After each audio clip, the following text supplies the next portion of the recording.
Hello and welcome to Radio Free Nintendo. It is February 22nd, 2024. I am James Jones. I'm joined today by Mr. Guillaume Vayette. Hello, hello. Mr. John Lindemann. Great to be here, James.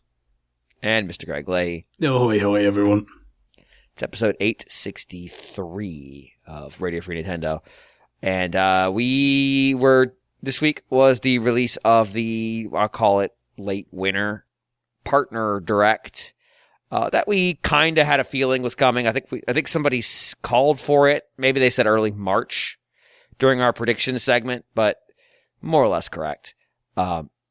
This just to continue to apply salt directly to the wounds. This was not the week that people were saying, my sources say there'll be a direct, because they were wrong and never had sources and are liars. So now that those liars have been exposed, please remember them. And we'll talk about the Partner Direct for a little bit. So for those, we have done one a little bit. So the Partner Direct is basically where Nintendo themselves essentially have no content. This is not technically true because there's one game that, y'all are the owners of this franchise. So, really? But broadly speaking, the Partner Direct is a place where third parties have games shown off. Usually they're pretty close at hand. I think this time they said it was the first half of 2024. So that was the focus area for these games. I think there were a couple games that only had 2024 as their date, but pretty much everything was pretty close at hand. A number of games were shadow dropped or semi-shadow dropped, or at least demo shadow dropped, whatever. But yeah, this was pretty much the more or less what we kind of expected for a direct for the Switch as it presently is. So it's heading towards RIP territory. So I don't know. You don't know that. Nobody knows that. I guess not. I mean, what do I know? I'm just a guy on the internet. I'm fucking tired of these predictions that don't have any basis in reality. A guy on the internet trying to have a good time on a podcast, James. All right, John, but what if you were a very small guy, like very small, in a yard, in a Honey, I Shrunk the Kids situation? And if I was produced by Xbox Game Studios. Yeah. I practically am. Who are we kidding? That's fair. I did want to let you know that I was at Target the other day, and I didn't see any Xbox consoles. Did you see refrigerators? So I saw 9 refrigerators. Yes! The Xbox case was full of Xbox refrigerators, which makes me wonder, they must still be making these if there's 9 of these fucking things. Hey, something has to fill up the Pacific Ocean. Why are they making these refrigerators that don't refrigerate? That's what I was going to say. They're not refrigerators. They're electrostatic coolers. Electrostatic coolers. Yeah. They slow the rate of warming of your drinks. Truly, science is wonderful. Mm-hmm. 9. This is the Xbox difference in action. I counted. I was like, why are there so many? Mm-hmm. Why were this many even made, let alone shipped to this one specific Target location? So what is the state of the Xbox brand? Cooling. Not cool. Heyo! So yeah. Well, it's about time they took it seriously after the 360 debacle, isn't it, really? Right. There you go. If you put your Xbox Series X inside the Xbox Series X electrostatic cooler, it will never melt down. This is true. Actually, it'll probably defeat the electrostatic cooler. Oh, yeah, Grounded. So last week we talked about the fact that Microsoft had their announcement that could have been anything ranging from basically nothing to a full-on execution. But basically they said we're going to release 4 games for other consoles. We're not going to name them, but pretty much everybody guessed them immediately. And one of them was, of course, Grounded, which is now coming to Switch with online multiplayer. John, have you played Grounded? I have not. Okay. I played a little bit. Guillaume, there we go. Yeah, just in it was pre-release or whatever. But I only played it for the for the reward points.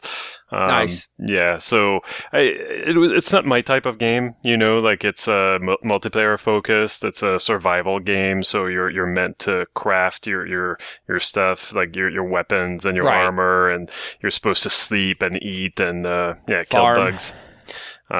So yeah, it's not, but it seemed to be good enough for what it is. Apparently, of course they would say that, but like I was listening to a long time ago now, probably 1 or 2 years ago, on Waypoint, they were that was Vice's gaming podcast. They were interviewing the Obsidian guys who made this game. And they were saying that it's surprisingly popular. Like maybe it didn't look like it. I guess popular is relative. It was popular for PC and Xbox.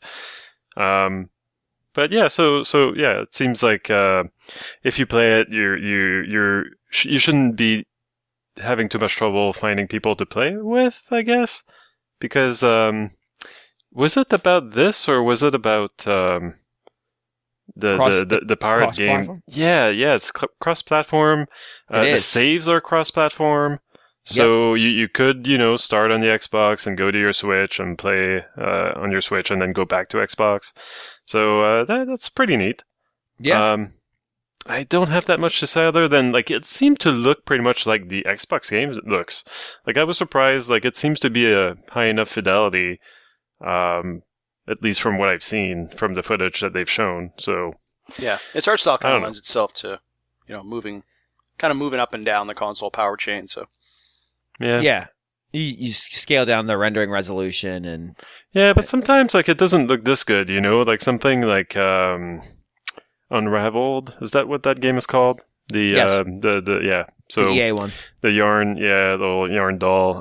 Like that looked like crap on the Switch because all the things that made you feel like you were a tiny little doll in like tall grass and stuff like that was all flattened. That was all, like it didn't have the impact that it had on the more powerful consoles. So, but here it doesn't seem to be a problem. So, cool. Then we got the sequel to The Ender Lilies. This is Ender Magnolia.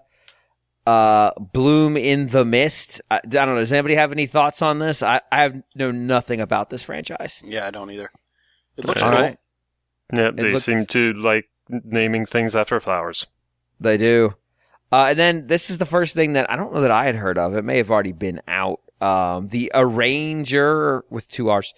A role puzzling adventure.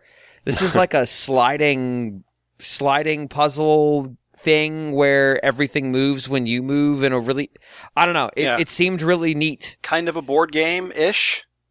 Maybe? Yeah, like you move across the map, but you can only move along certain paths, and those you have to, I guess, plan your moves out or something ahead of time. And you're literally shifting the path as you're on it. Yep. Yeah, I guess we should mention, like, she hasn't been on the show for a bit, but Soren has worked on that game for a year. So she called it out on the Discord. She said, don't sleep on it. It's incredibly good, but, she did work on it. It looks nice. Sweet. I'll have to play it, and then I'll have to play it once and then never play it again. That's what I do with all of her. Oh, my God. With anything she's involved with, that's my MO. Sweet. We get to put more disclaimers in the show. I love doing that. It's so much fun. But for the record, hey, it looks cool, so. Cool. Yeah, I don't know. Because we come up to the great tragedy of this direct after that. So does anybody have anything else they want to say? About Arranger? Other than looking at it kind of gave me a little bit of a headache. Not really. Yeah, no. I could see that. The motion is very weird looking. Yeah, it's very... but deliberately. Yeah, stilted. That's stilted, but, choppy by design. Yeah. Yeah. And I say this is the great tragedy of the direct because we got a demo for Unicorn Overlord. The actual video, compared to what they've been showing, they've been putting out an absolute ton of videos, was pretty limited. It was really just like, no, hey, remember, this game's coming out. And here's a demo. The great tragedy of this is because of work, I have not been able to play this demo, and it's been making me crazy. Because this game is so high on my anticipated list at this point that I simply cannot contain myself. Yeah, it's a tactical fantasy RPG, and James, that is right up your alley. Well, no, it's a real-time tactical fantasy RPG. It actually is more of a strategic RPG in a lot of ways, but also it's got unit creation in the style of what is the name of that game? Soul Nomad and the World Eaters. It seems like the design of the unit spaces, the unit grids, because in Ogre Battle they're just 3x3. They're all 3x3. There seems like there's a lot more variety, which is a Soul Nomad innovation. And the innovation this game seems to offer is you can just go wherever you want. Like it's not a progression of missions. It's just go and do stuff. Fight your war wherever you feel like it's the right place to do it. And that is like almost terrifyingly open, like to the point where I really want to know if it really is that open, because it seems impossible. But if it is, like, this could be an intoxicating game. So there's like a... yeah, I'll be curious to see your level of intoxication off of this one. It's really pretty. Yeah, it comes March 8th, so it's coming up. It's so pretty. The demo has content, like, carries over your content. So, like, I really want to go play it, like, right now. Mm-hmm. But unfortunately, we have a podcast to host. But it just looks so nice. It looks so nice in motion. And I see your demo progress carries over to the full game if you purchase it. Oh, yeah. That's sweet. I love that. It's, especially because it's close. You know, when there was Bravely Default 2, the other sequel to Bravely Default, did that, but it was like 2 months before the game came out. And it was like, that's really too far away because I'll forget everything. Yeah. Where this is like 2 weeks away. Yeah, where you can, complete the demo and then you'll be thinking about it and saying, maybe I should have done this instead. I'll try that in the full game. Right. It's cool. Or you'll just say, I'm happy with where I'm at. Let's go. Mm-hmm. Yeah. No, I'm pumped. I don't think there was anything new in this demo or in this trailer because like I said, they've been pretty aggressive about advertising it, but it's, boy, does it look good. Boy, does it look good. 60 characters. That's a lot. That is a lot. And I'm going to be obsessively trying to get all of them too. That's the worst part. It's the worst part. I'm going to be going there like, how do I get that guy? All right, I'm going to reload my save because I think I fucked it up. Let me try again. This game's going to take me forever.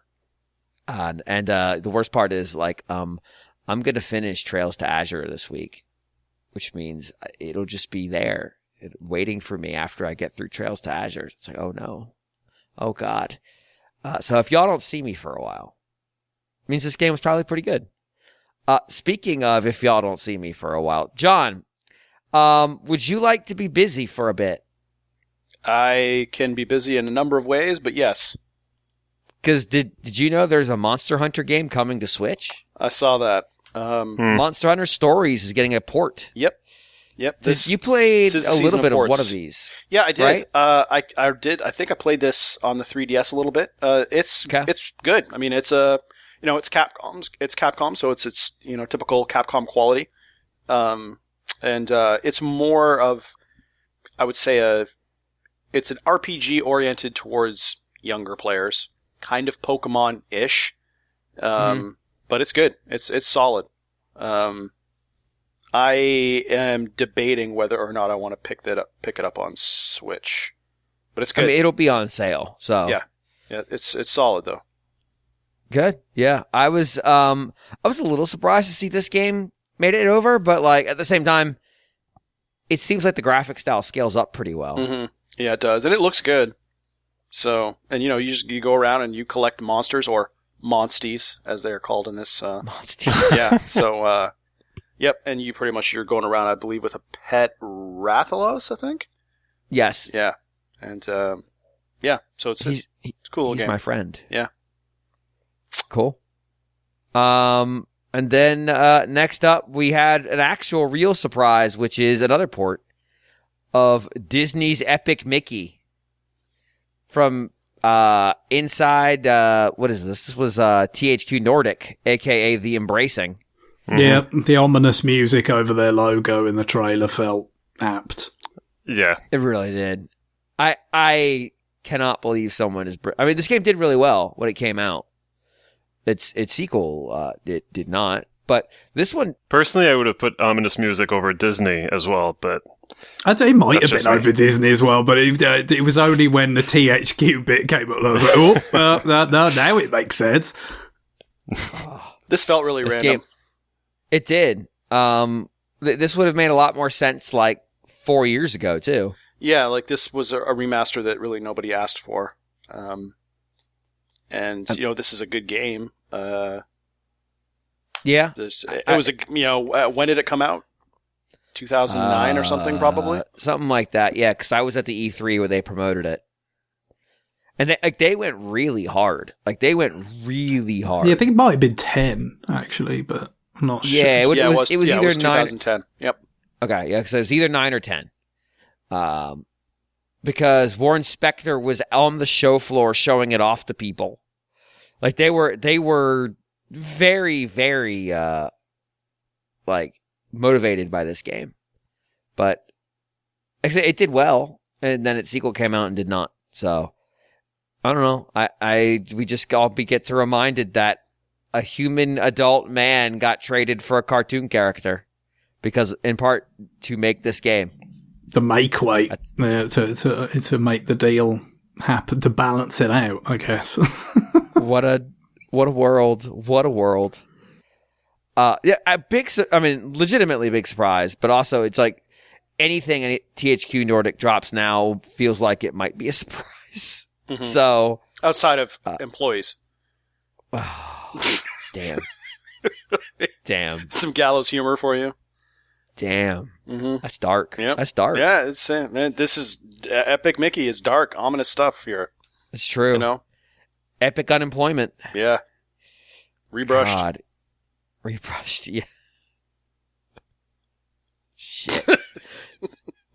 Speaking of surprise announcements, and maybe a remake, I don't know. The PR for this game is very, very, very confusing. Shin Megami Tensei 5: Vengeance. What is this? I'm not sure. I'm going to just trust, again, the words of Soren, who said on the Discord that she worked very hard to try to figure out what this is. And as far as she could gather, this is the game re-released. But at some point, so it's a whole new game. Like, it's not DLC. If you bought the original game, sorry, but you need to rebuy it. And then what you get to do is to replay the first half of the game, and at the halfway point, at some point, you can branch out into this new story. Great. If you have a save for the first release, you get to import 3 of the demons that you had in your party. How many are in your party normally? I don't remember this, you but can have many. It's a very low amount, so it's just kind of 3 ridiculous. to bring forth is it's kind of a bone to throw by the sound of it. Yeah, but I mean, what I've seen a bit since the presentation, there was a video that they put up with Atlas or Sega Atlas, called Special Program Spotlight about it, and the summary of that I've seen describes that you choose from 2 scenarios at the start, right? So what was the path in the game that I've played that was already out is now referred to as the canon of creation, and then we have alternatively that you can choose, I guess, if you have played that before but you're buying this new one and want to play the new stuff, the canon of vengeance, which will diverge from it somewhere in the middle. I don't know exactly where this point is, how much of stuff that you've basically already played. If you've played the first version, you would be played through before you start to hit the diverging sort of point and then go off on this other path at that point. But yeah, it's clearly, first and foremost, I think just presumably the terms of the agreement that had the original version of this game being exclusive to Switch. It's enough time has passed since then,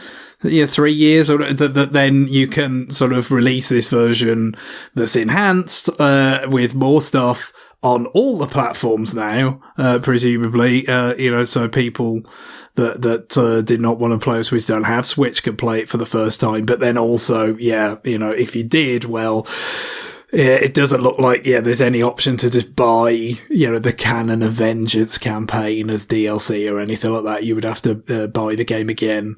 And presumably there's, quality of life changes and, probably some cleanup on stuff. And I would assume it would, perform significantly better on the other platforms because it did push the Switch a bit at times. Should we go with Tensei 5? I quite enjoyed it and got very far in it. I didn't quite finish it. But like one of the quality of life things I think I saw that would have been useful, I think it mentioned something about kind of being able to like respec your character. It's because in terms of like where you put some of your skill sort of attributes and stuff. So like that might have been something that would have been useful to me because how I kind of ran aground with it towards the end, like I said, I think it was pretty damn close, but it was just a boss that I had no like good strategy against, and I was like, did I just screw up by putting my kind of protagonists skills like emphasizing the wrong areas? Kind of if you had more options to like try a different strategy, I mean I could have just put the difficulty down if I was really insistent on seeing the end, but I can't say as it was like the plot was really driving me forward with that one. It was more about the world and the exploration, and then collecting the demons, recruiting the demons, and putting a party together and combat. So I did want to like beat it fair and square, but I just couldn't, and then I stopped playing. So I wouldn't say I'm uninterested in this, but it might be a bit rich, considering at least some of it would be sort of duplicative. Yeah, like I supposedly, like the story was the main reason why they added the side story. Like the writer himself said that he wasn't happy with how the story in the game turned out.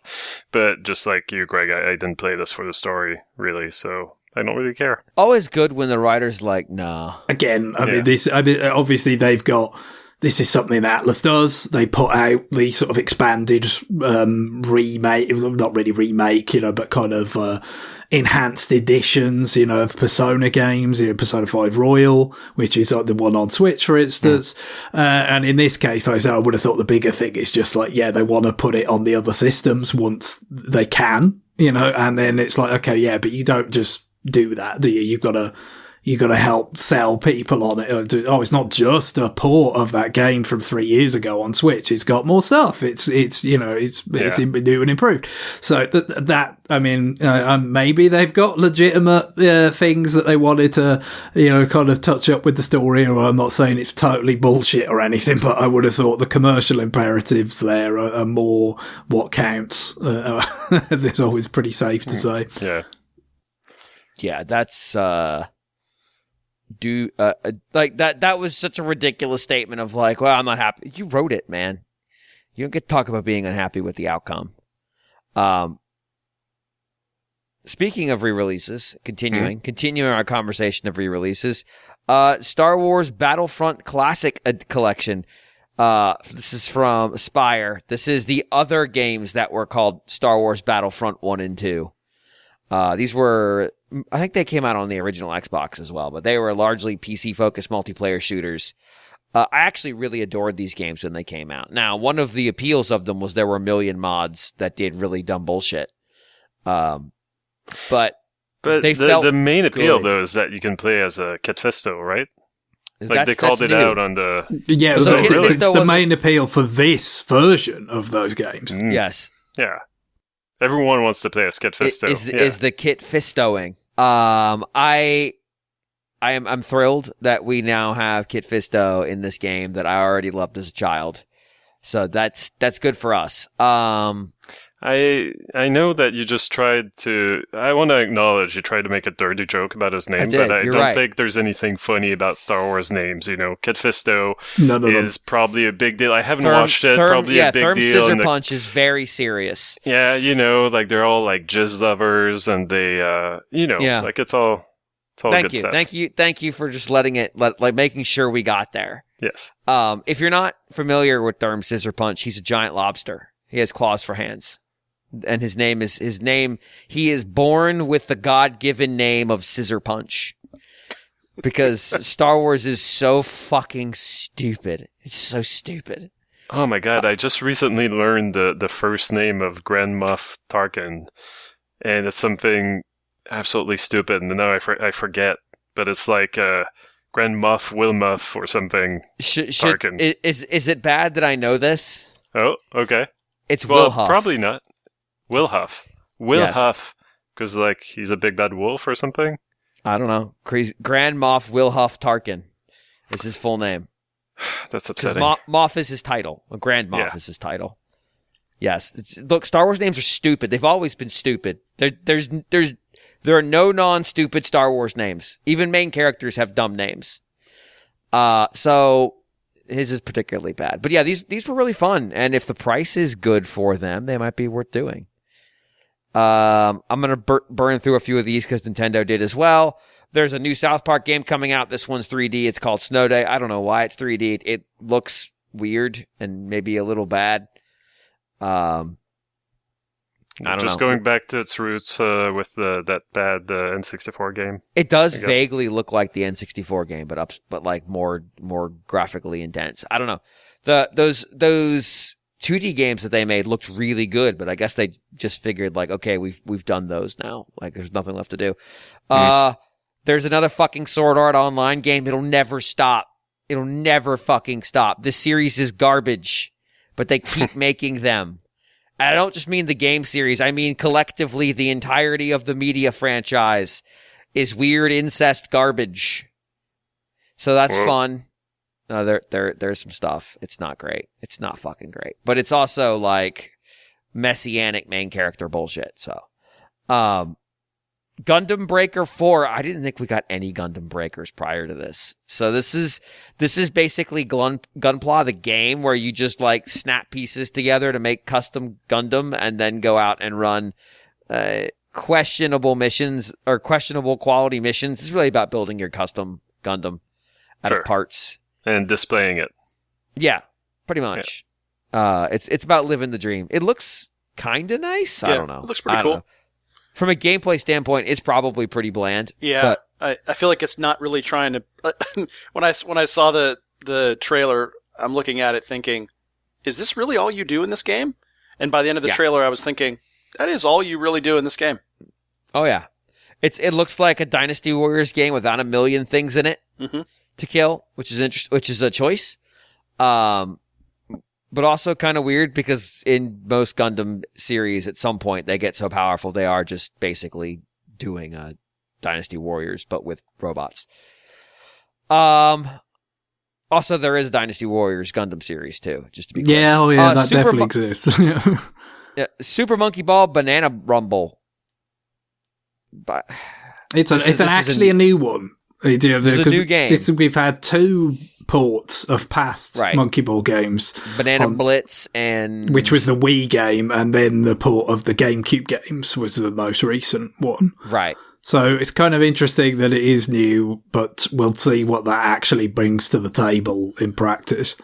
Well, 16 players can tilt their way to victory online. So that sounds terrible. Mm-hmm. Yeah, like that's the question. What kind of, it talked about local co-op for like 4 players or whatever, which is well and good for people who can use it. But yeah, I feel like of some fashion of Monkey Ball Online could be interesting, but what exactly, this turns out and how well it leverages it, I don't know. I don't know. I need to see. Like, the multiplayer battle looks nonsense. Are you just trying to knock people off or something? Is it like King of the Hill? There's bumpers from the side of it, so it looks like it's hard to get knocked off. But there's a bunch of other ones. There's like this mode they call Robot Smash, where you're just trying to hit a robot. There's like a banana find mode. Yeah, it doesn't look like the platforming is as difficult in multiplayer mode, which is good because nobody would ever clear it. Yep. But that comes out in June. I don't know Sega's making it, but I don't know. Like, obviously, the original team's not making this, so I don't know what's going on. World of Goo 2, is this new? Or I don't recall this announcement, I guess, but I don't remember there being a World of Goo 2 either. I mean, like, has this already come out? No, I just don't know if it's been announced. Okay. Before. All right. Yeah. Well, this is more World of Goo. Yeah.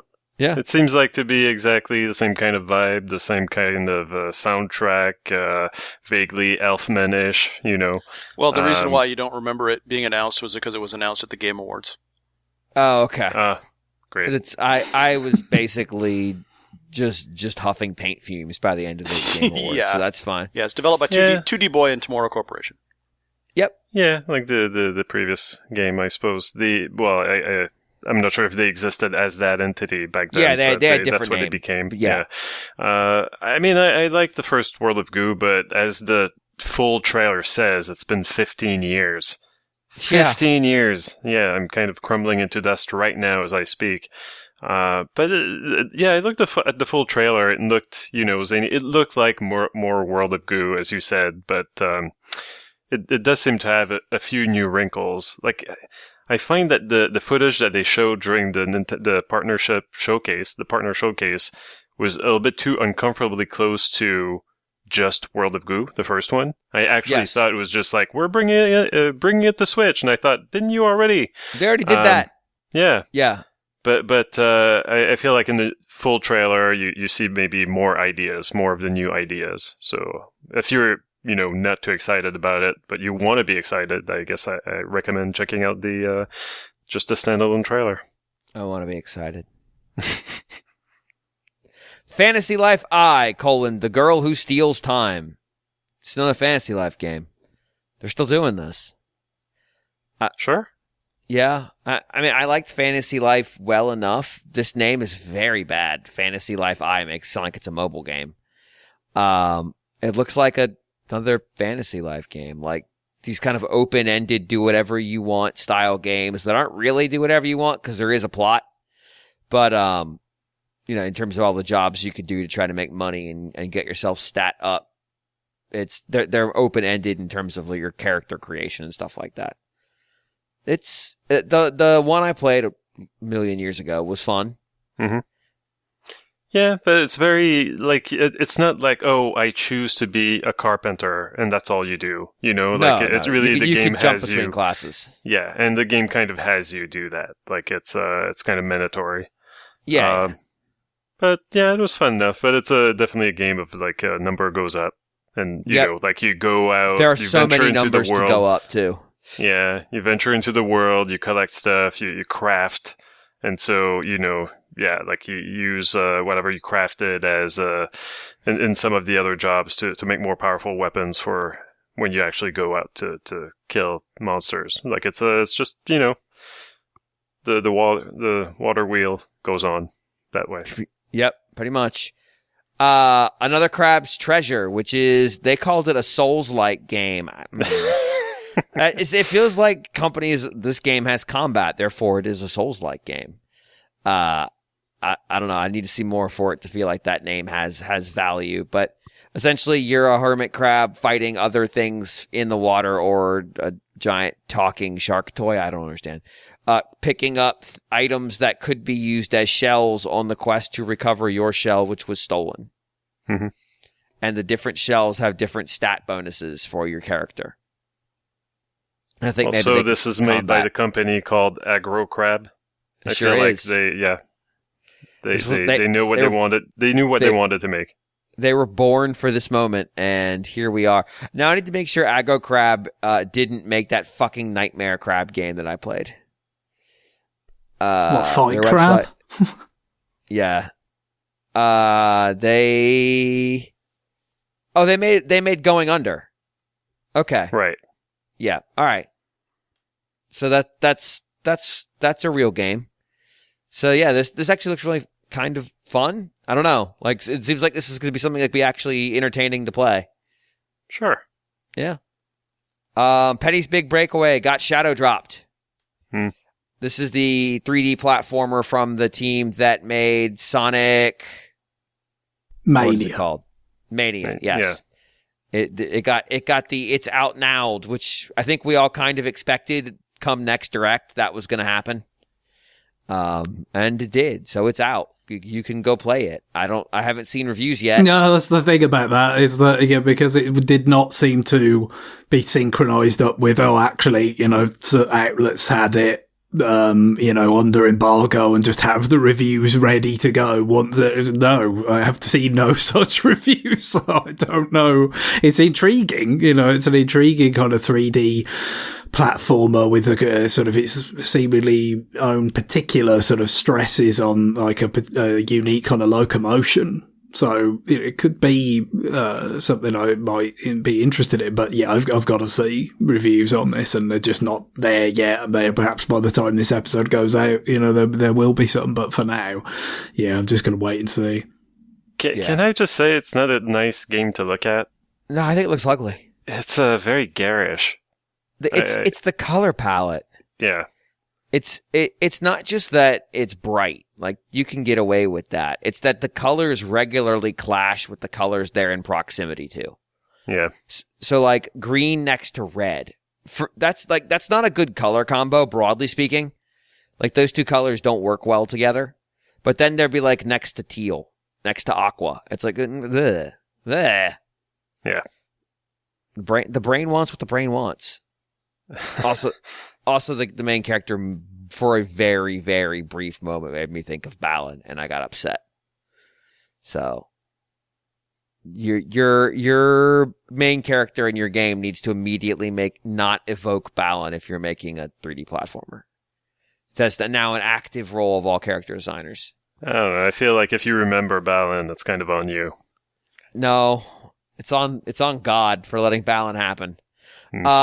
Speaking of inexplicable, Suika game got a patch with a bunch of new modes. The game that literally was just dead for years is back. It's the Suika era. With paid DLC. What the fuck? You're witnessing a resurrection here. So it's all multiplayer modes as far as I can tell. At least that's all they touted. So this is the multiplayer DLC.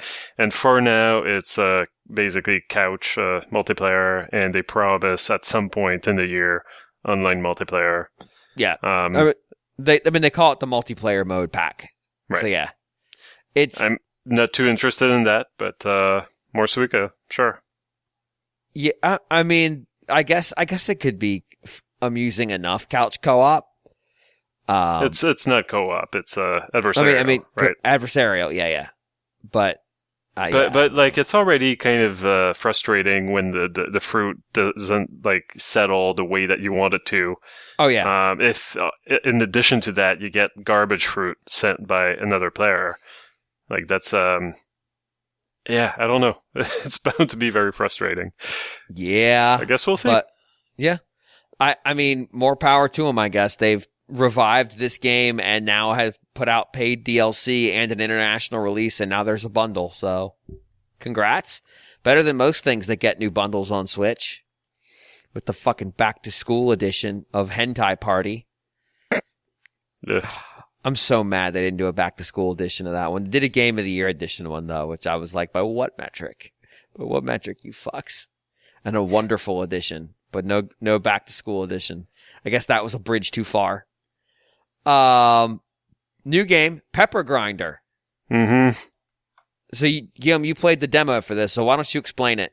Oh, it's just a whole lot of fun. Like it plays. If you've seen the videos, it plays exactly like you might imagine. Like you point in the direction, and your character just like drills her way through the matter, exactly.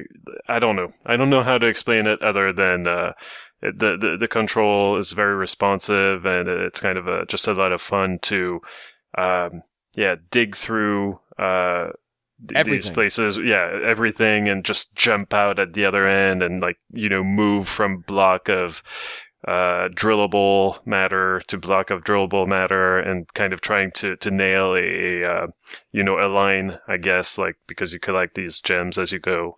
Like I'm very happy with the demo so far. I think that it's sold me on the game pretty quickly, just because it does what it says on the tin. Like it's just it's easy to control, and I feel like it's probably going to get really hard at some point. But I feel like if I die in that game, I'll have deserved it. So that's already, like, it just feels good to play. So there's not that much to explain so far, though, because like it's very basic, at least the first level. So they're still introducing concepts to you. Right. There are some moments that might remind you of Drill Dozer, because your drill can also be used to activate some machinery, but it's always very simple stuff, right? Like, okay, you put your drill into this drill-shaped thing anyway, so that activates a pulley that pulls up this elevator that you're on. Like it's very simple, but it's the kind of stuff that you can expect. Yeah, anybody else get a chance to play it? No, that is something I would definitely like to get to, as well as the Unicorn Same. Overlord demo, of course. But because we've seen it in previous presentations, and it looked really interesting. The pixel art, I think, is pretty strong, and the concept's kind of interesting. Again, with unique locomotion kind of gameplay. I was intrigued by that, and then with the demo, I'd definitely like to give it a go pretty soon. Yeah, I've not had a chance to play it. Well, John, here's a game I know you've played recently. Pocket Card Jockey's coming to Switch, baby. Yeah, I had to laugh at that because, I went out of my way to get this when they shut down the 3DS shop and eShop, and now I'm like kind of kicking myself. But not that I regret it. It's a great game. But this looks cool. And this was the version. I'm glad it lives again. I'll say that. This was like the Apple like platform version that they now be sort of porting to Switch. Yeah. It was on Apple Arcade for about 2 years, I think, and then the contract seems to have ended, so now it's free. I'm interested because there was some stuff in the 3DS game, because you can only run a horse for a certain number of years, where just like if you just got a bad draw, like you may have bred the perfect horse, but it doesn't matter because you just got a bad draw, and that was the most frustrating shit in the world when you're trying to get over the hump and win the last few races. But hopefully they've done some stuff here to kind of mitigate that a little bit. Because, like, I had the perfect horse, like, 3 times, and I just got, like, here's garbage cards all the time. There's nothing you could do to win here, and that is the worst. It takes a long time to build up the perfect horse. So, getting it and then getting stymied is just, all right, but yeah, that came out today, it came out the day of the presentation. And then we got let's see, a Moomin game. I did not expect a Moomin game. I'm gonna be honest. We've seen the Moomin game before in a presentation have we? Okay. somewhere. Okay. Yeah, I was not prepared. Looks nice. Not a franchise that has a ton of penetration in the North American markets. Like, I had no concept of what Moomin was until I became an internet resident and had communication with Europeans. So it's very pretty. I have no concept of what the gameplay is, but it looks very nice. Another game we'd seen before, Tales of Kenzara, which is an action platformer. I don't think we got much new out of it. Another fucking Demon Slayer game. Because it'll never stop, because that anime makes bajillion dollars. Right, but this is like a board game. It's all mini games. Yeah. It's weird. I mean, that series is fucking weird anyway, so like, whatever, sure. Make your fucking Mario Party, who cares? An update on the Kingdom Come Deliverance port, which is to say that it comes out in March. We didn't really get a bunch of new content, and it's Kingdom Come Deliverance. There's not going to be a ton of new content. And then Contra Operation Galuga update basically told us there was a demo. Guillaume, you played this demo.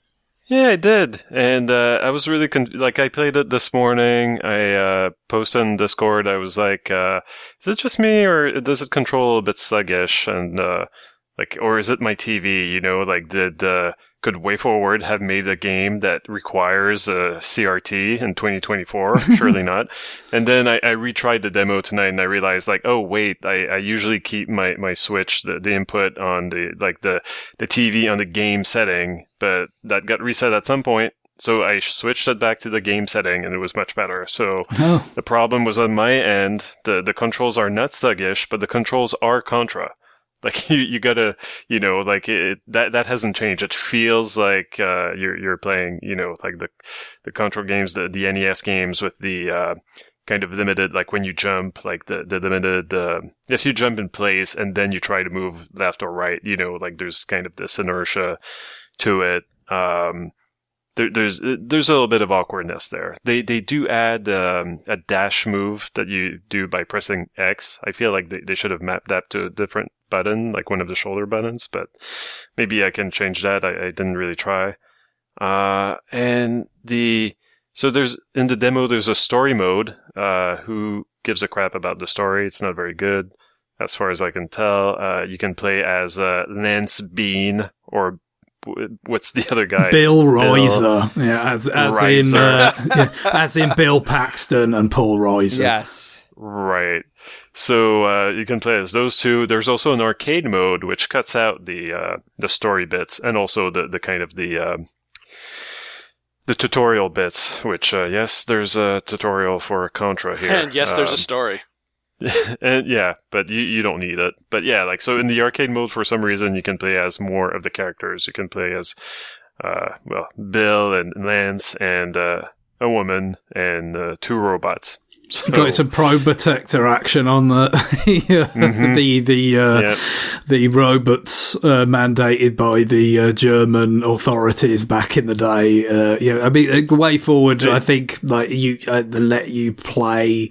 I don't know what you had. Maybe you had to do a fair bit to unlock it, but I think you could play as a Probotector in Contra 4 back on DS. Way back, back in 07 now.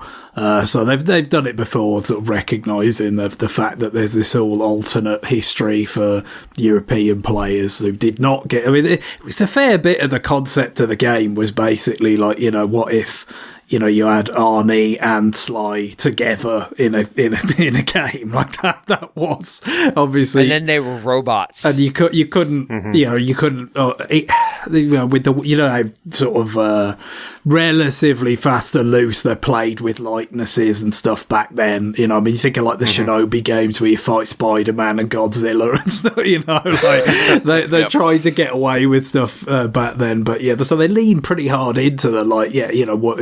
You got blonde Arnie and you got brunette Sly as the 2 main characters. So it's for them to be robots was quite it's quite a downgrade, really. But that was the series in Europe for quite a long time. So I guess it shouldn't be completely erased. I played the demo, and actually, it seems like they've given the Probotector slightly kind of unique properties, like it can hover in the air, and it can they all kind of do, though, because the woman has less health than the guys than Bill anyway, so I'm sure she's got other qualities, but Karen did not find them while we were playing together. Yeah, so that's kind of interesting. But yeah, there's a few things about it that are somewhat different from kind of traditional Contra, in that it seems like everybody's got a double jump. So you've got more, kind of maneuverability in the air from there, as well as the dash that you mentioned, which, can be like an air dash as well as like along the ground. But also you've got the capacity to aim with the analog stick and therefore not be limited to the kind of 8-directional scenario, which is it is really quite useful, because it's going to give you the opportunity to kind of, especially line up an angle on certain enemy, you have like gun emplacements or whatever, where you can shoot them but they can't shoot you. It's easier to do that with that freedom of aiming. So that's quite nice. But then what that leads you towards is moving the character with the analog stick as well, obviously, which just feels a bit wrong for Contra. It just doesn't feel like I should be doing that. But got used to it and stuff like Metroid, for Metroid Dread, for that reason. So I'm sure I could get used to it the same way here. I mean, what did stick out to me was the fact that the frame rate here is I have no capacity to count frames or anything like that, of course, but it's quite obviously not a 60 frames kind of experience, which I've seen video of it, not surprisingly, on other platforms where it does more look like that. That's, I'm not that, kind of picky or like kind of.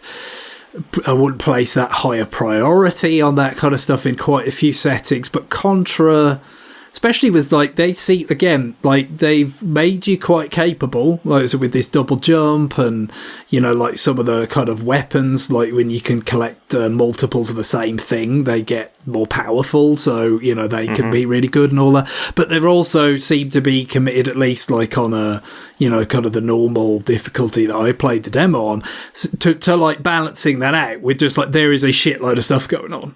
And, kind of tracking all that, all these kind of bullets and, stuff like is always going to be easier when the frame rate is rock solid. The most important thing about that is it being stable, I guess.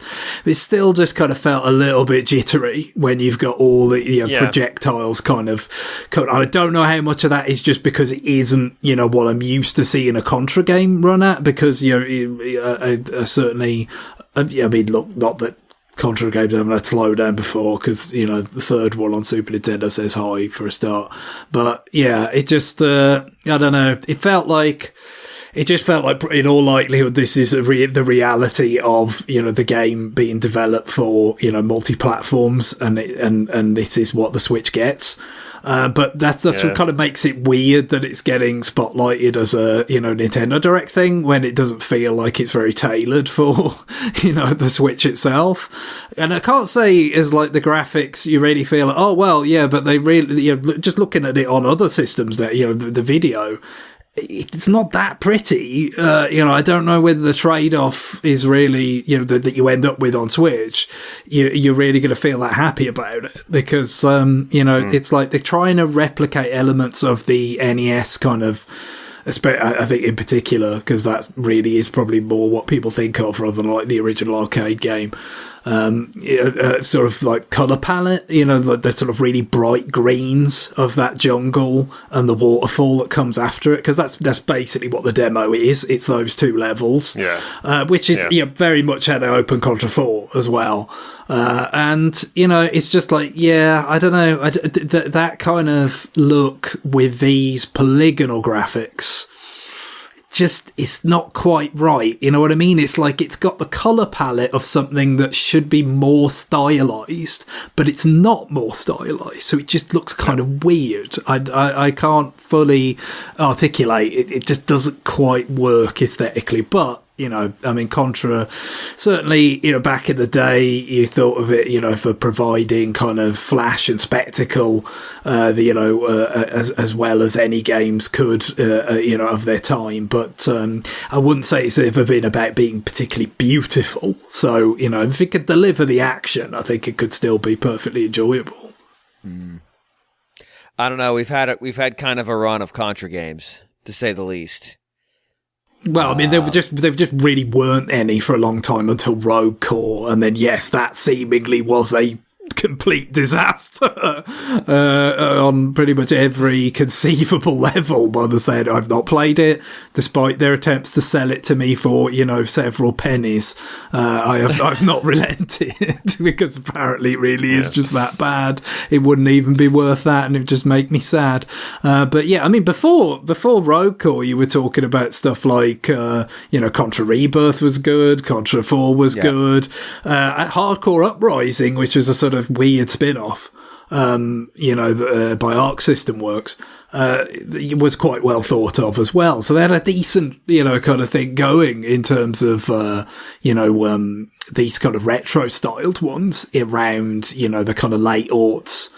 But, then it just went quiet and, for whatever reason, that Rogue Core thing happened. It was awful. This, could be the right kind of approach to kind of go, oh, it's okay. We haven't forsaken, because it's clearly going to be highly patterned on the first Contra, but fold in other stuff as well, be kind of maybe like a kind of what Super Castlevania 4 was to the original Castlevania. Like it's kind of a remake, but it's folding in stuff from the sequels as well, and it's its own thing. But Yeah, I've said the presentation I'm not necessarily sold on, but also interested to know by default anyway that you can change it, but it has like a life bar, like the Japanese version of Contra Hardcore, which is really what Contra Hardcore was meant to be like. The 3-hit life bar was taken away mostly as a, we're worried about rentals thing for the localization in America.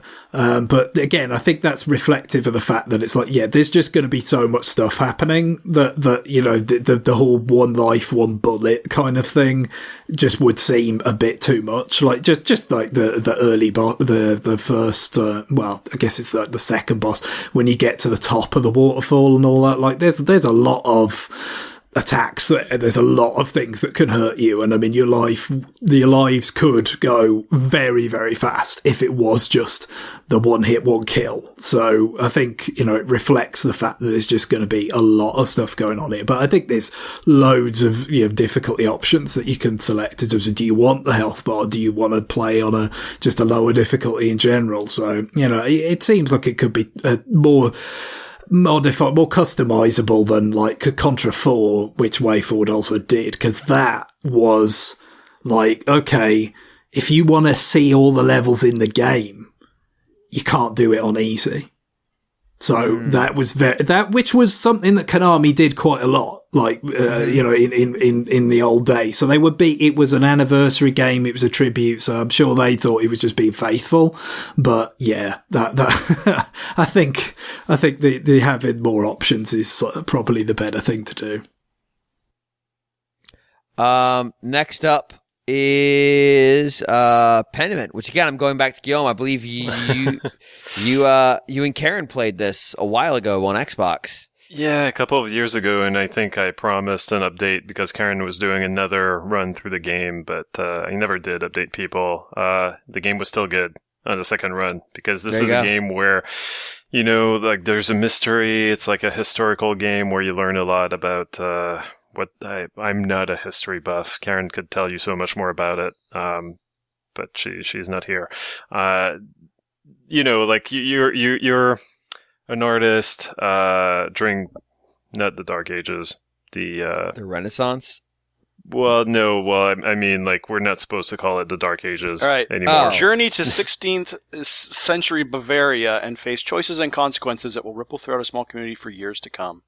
Step into a living illustrated world inspired by the earliest printed books and meet a colorful cast of characters in the small town of Tassing and nearby Kearsau Abbey. Each decision you make along the way will impact the community's future for generations. Find your own way through this turbulent time when Pentiment launches on Nintendo tomorrow. There you go.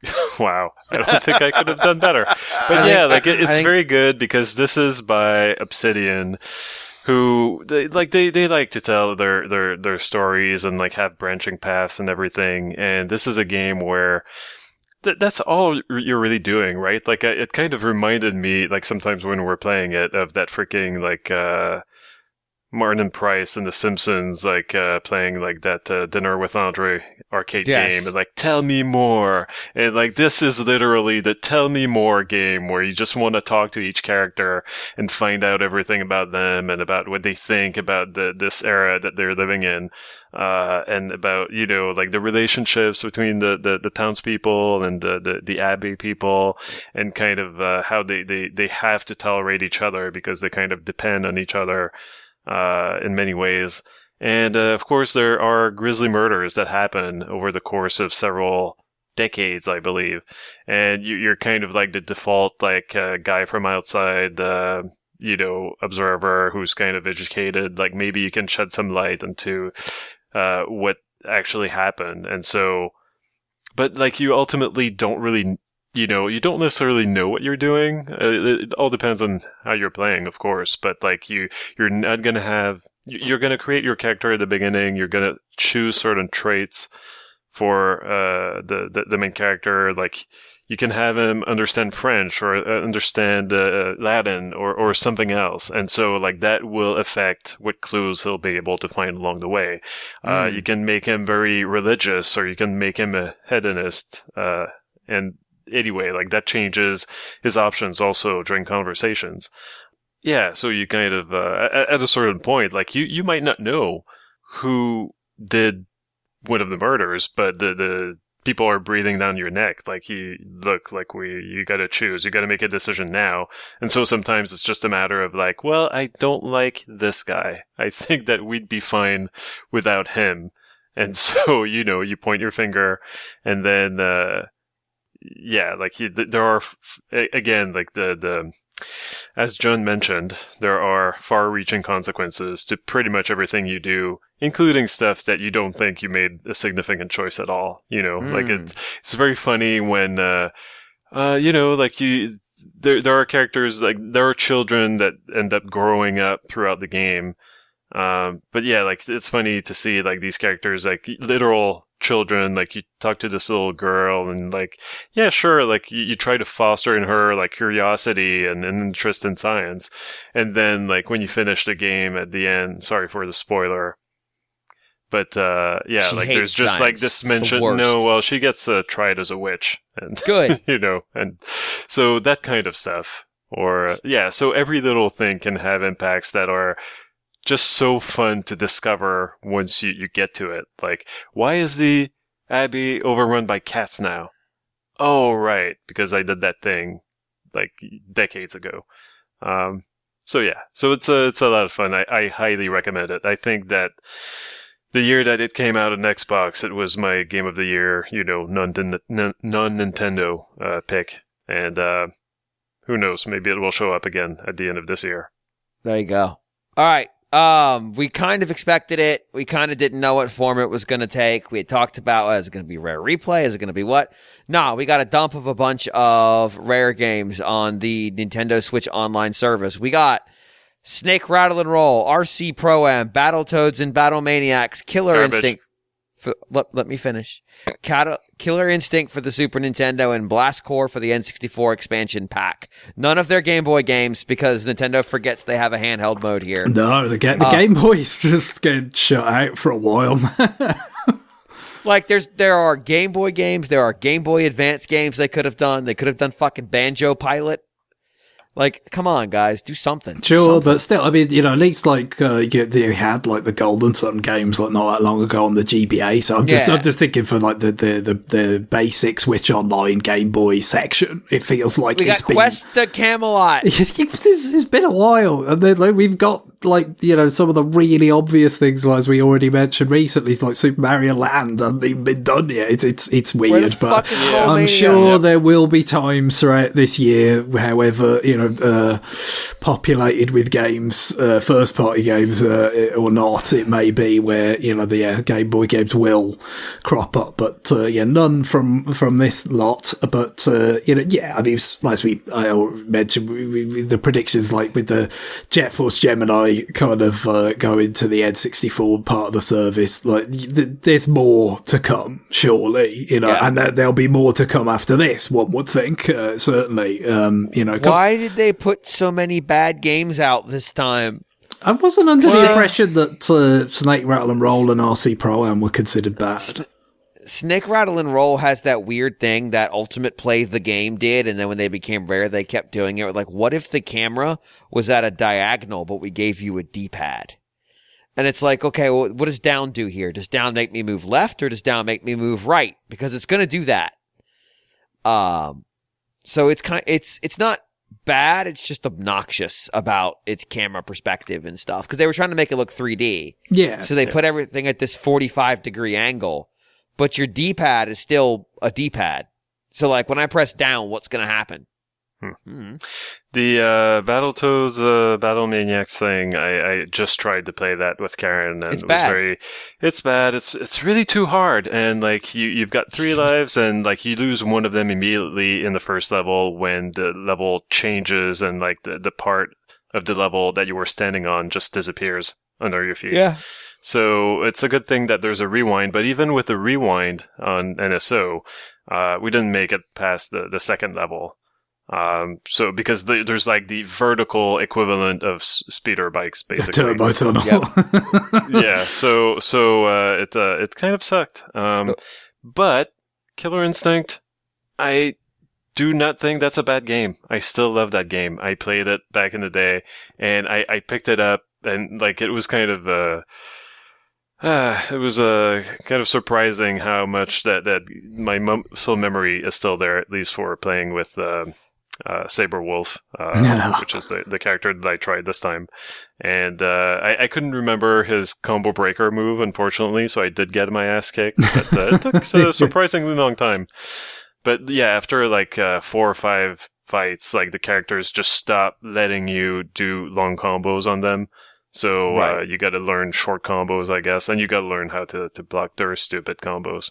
But I don't know. It's still a lot of fun. It's very 90s though. Oh god. Oh yeah. Well, it's like I mean, this is what Rare did. It's called Killer Instinct. This is what Rare did for Nintendo. You know, quite a bit in that period was just like chase the trends that I mean, not that Nintendo weren't affected by that sort of thing themselves, but Rare really were at the tip of the spear of like go and chase. You know, I mean, DKC is kind of like a response to Sonic. This is a response to Mortal Kombat.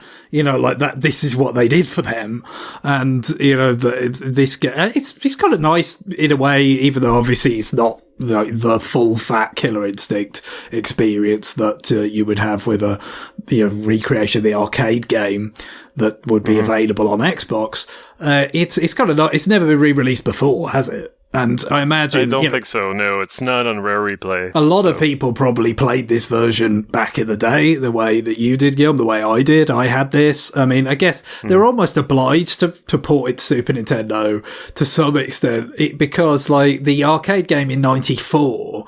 explicitly promised that it would be, you could buy it at home in 95, but of course, that was supposed to be for the Ultra 64. That was supposed to be gold. Yeah, I remember that. They were explicitly promised in 94, buy this at home for the Ultra 64 in 95, and of course, it didn't come out in 95. It wasn't even called the Ultra 64 when it did come out. So, and then, yes, the version ultimately that you got of Killer Instinct on the N64 was Killer Instinct Gold, which was based on the second game. So time, very much moved away from them and all that. But it's kind of funny to see it back. I mean, the biggest thing that you lose with the port is the backgrounds. Because obviously the whole pre-rendered characters thing, well, you end up with way fewer frames of animation than the arcade game. That's because of the memory restrictions. But, it's still based on the same renders and everything, but they just couldn't do, like, they had a bunch of stuff in the arcade version with more, like, fancy tricks for, like, creating illusions of depth. With perspective and scenery and all that got pared back to just a few simple kind of flat layers in the Super Nintendo version. And I think there were a handful of rooftop levels where they actually had, real-time 3D geometry, which again, that's gone for the Super Nintendo version. So the backgrounds definitely lose a bit, but the rest of it, I think, ported over relatively well. It's just, it's an aggressively, like, kind of, Me Too kind of, fighting game of that era.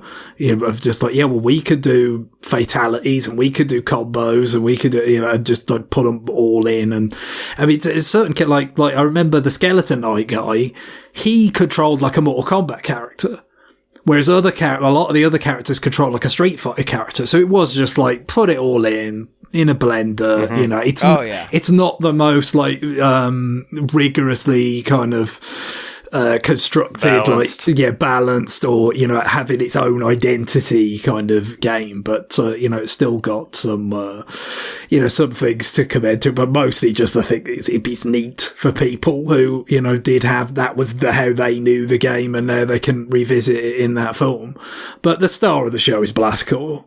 I mean, quite clearly, because that again is something that hadn't really shown up on Virtual Console releases of the past, the way that, was it, DK64 was on like the Wii U Virtual Console, wasn't it? For instance, so whereas sort of like Blastcore hadn't been re-released before, and I always thought it would work really nicely as a portable game because of that kind of mission structure. There are the odd level that kind of is a little bit longer in nature. You know, you have kind of multiple kind of facets to it, kind of setting things up and whatnot. But for the most part, they're pretty bite-sized things. You know, and it should really lend itself well to being played portably. I mean, I put in a fair bit of time with this on Rare Replay, you know, 8.5 years ago, however long that was.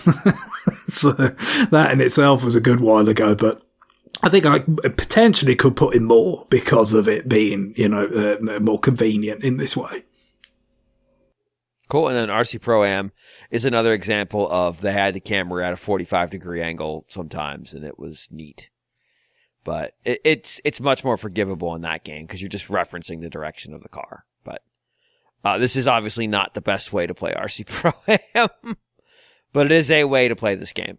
Then the last announcement of the day, I'm going to take a little bit of, somebody pointed this out a little bit on this one, because we were asked, like, what would be the inexplicable remakes Nintendo could come out? And I said, Endless Ocean. Well, guess what? There's a new Endless Ocean game. Yeah, that's more inexplicable. That it's new. It's a new. Even weirder that it's in a partner direct because they own the Endless Ocean franchise. Yep, and also, like, I'm pretty sure I saw like a promo on the Switch Online thing or whatever, where it's like, oh yeah, you know, like it's in the voucher program. Which is further cements it as, you know, like a first party thing. Like, I mean, maybe there's some, you know, kind of stuff that's more partnery that also gets in the NSO voucher program, but still, yeah, it feels like a bit of an odd fit. But there you go. I think they wanted to talk about it. They didn't have another vector, so they stuck it in there. And also, like, it's one thing, like, kind of, yeah, putting out videos of the Splatoon 3 DLC or Princess Peach's latest cute costume by themselves. But an Endless Ocean thing, you really would do want to bundle that in with something. Because, I mean, the second game dates back to, 2010? I get to you know, we've...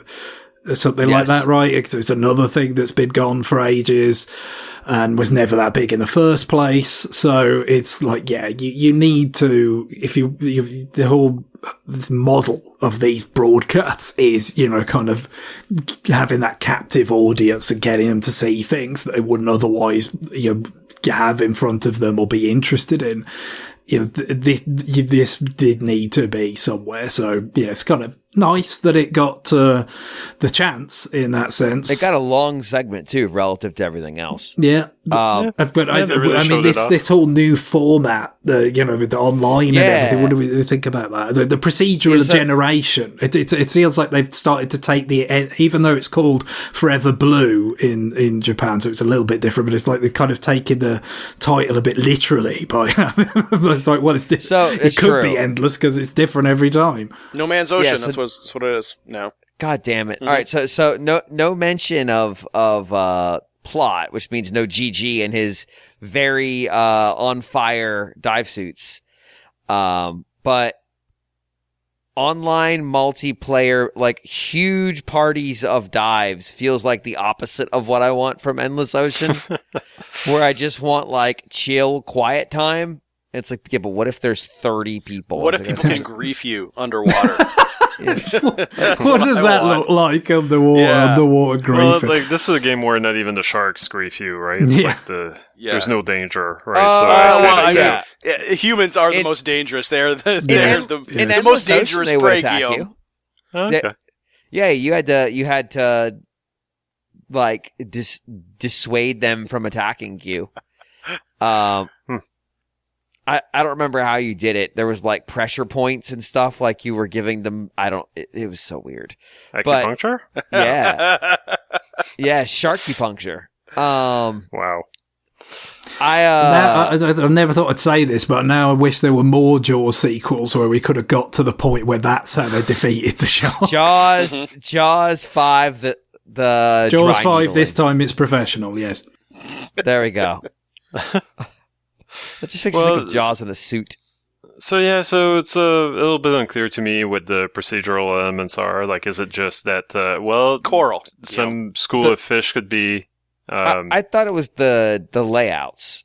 Really? Like they might have like components that are already pre-assembled, like a like a castle or whatever that's underwater, but then like how it's placed and stuff like that. But maybe not. I don't know. Like they were frustratingly vague on details. Yeah. The only thing that truly bugs me about this is that it feels like Nintendo knows that they can put adjectives in front of stuff, right? Like New Super Mario Brothers. They didn't call it Super Mario Brothers New. Feels like this should have been called Luminous Endless Ocean.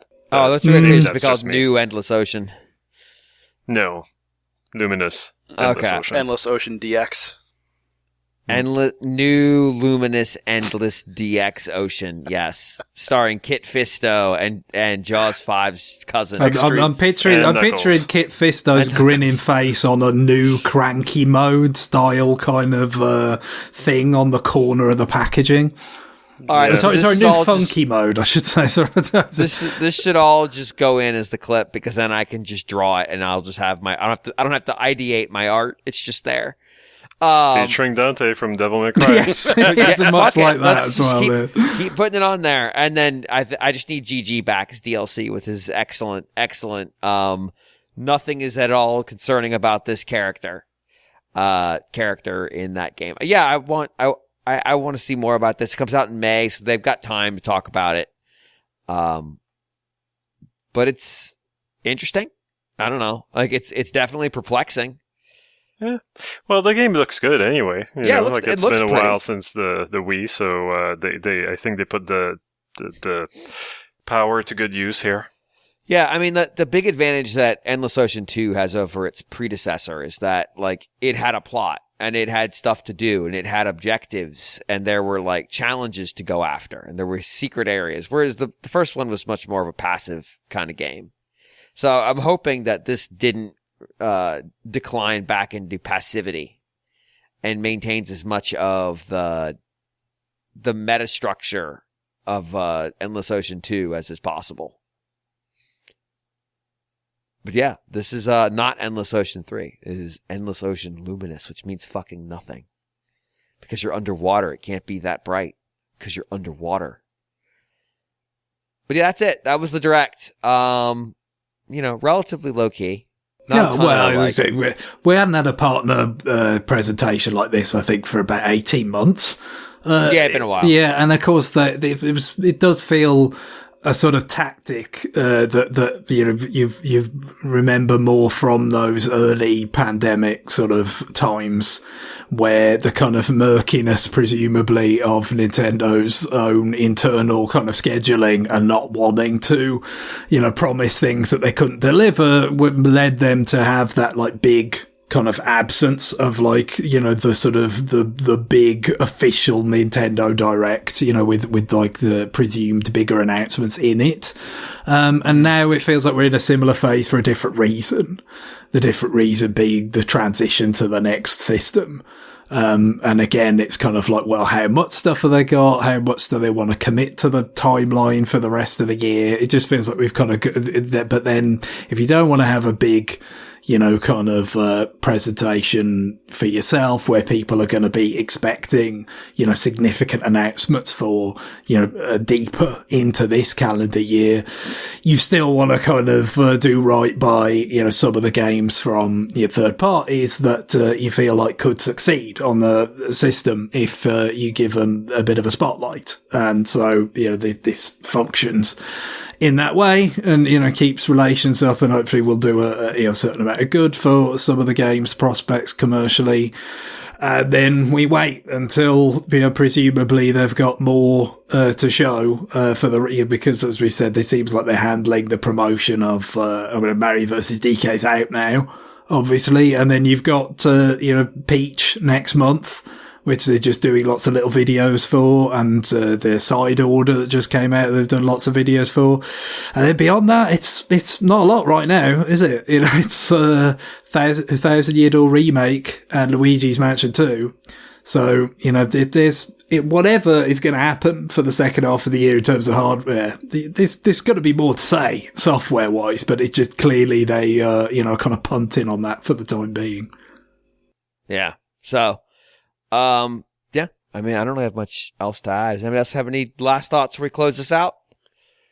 No, I mean, I'm pretty happy with it. I think I probably want to buy Pepper Grinder as pretty soon this weekend. And there's a bunch of stuff. Yeah, like I don't know. I kind of want to encourage Endless Ocean. Maybe I'll wait until we have a little bit more details, but I think it's time. I think we need it. There you go. All right. Well, we're going to take a break. When we come back, we're going to do, I don't know, something we'll talk about during the break. So stay tuned and find out with us.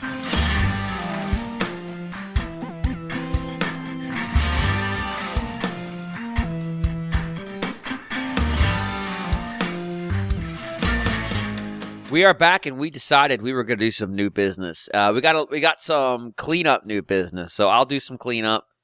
Guillaume's got some real content, and then Greg will do a little bit of cleanup, and that'll be it for the show. So I'll kick us off. I'm just going to give some final thoughts on the Trails to Azure. I said I wasn't going to talk about it until I was basically done. I am basically done. I am in the chapter that is after the chapter that was called Finale. It's a choice is being made here, but I have been assured that I am actually very close to the end. So very close is all relative, like probably a few hours, but enough. I've seen enough of this game to understand what you're dealing with. So I spoke quite a bit about Trails from Zero. Trails to Azure is very explicitly like the second half of its arc. There are a lot of mysteries that aren't fully explained in Trails to Zero, but it feels unconsequential. There's a character that everybody meets, and the fact that I met this character is very important. But that character being where they were was everybody's like, why were they there? How did they get there? That's weird. But it's mostly forgotten because ultimately the meeting was what was important, not the location where it transpired. Like stuff like that loops back around. It's like, no, that actually was important, and here's why. There's a bunch of little seeds that get planted in the first game that sprout out towards the conclusion of the second. But as a gameplay experience, it is a consistent ramp. Like if you were to do what I did and effectively have no meaningful break between the two games, it would feel very much like you are playing the same game going through. There is mechanically nothing different about this game. Like the only thing that really got changed is the magic system, where essentially the magic is all based on these gemstones that you can craft, that you mount into your... Everybody has their own little book, their orbment, and they tweaked that system a little bit in the second game to make it almost more annoying to figure out how to min-max your patterns. I think maybe because it was so easy to min-max in the first game, they went and created some extra hurdles to deal with in the second. They do reward that, though, by giving you some extra bonuses for figuring it out, but it does mean, it's a trade-off. But beyond that, this is mechanically... plot-wise, character-wise, just about in every meaningful sense, a continuation of Trails from Zero, to the point where the name Trails from Zero is finally explained in what I would guess is the last 5 hours of its sequel. Because the name just felt like, what?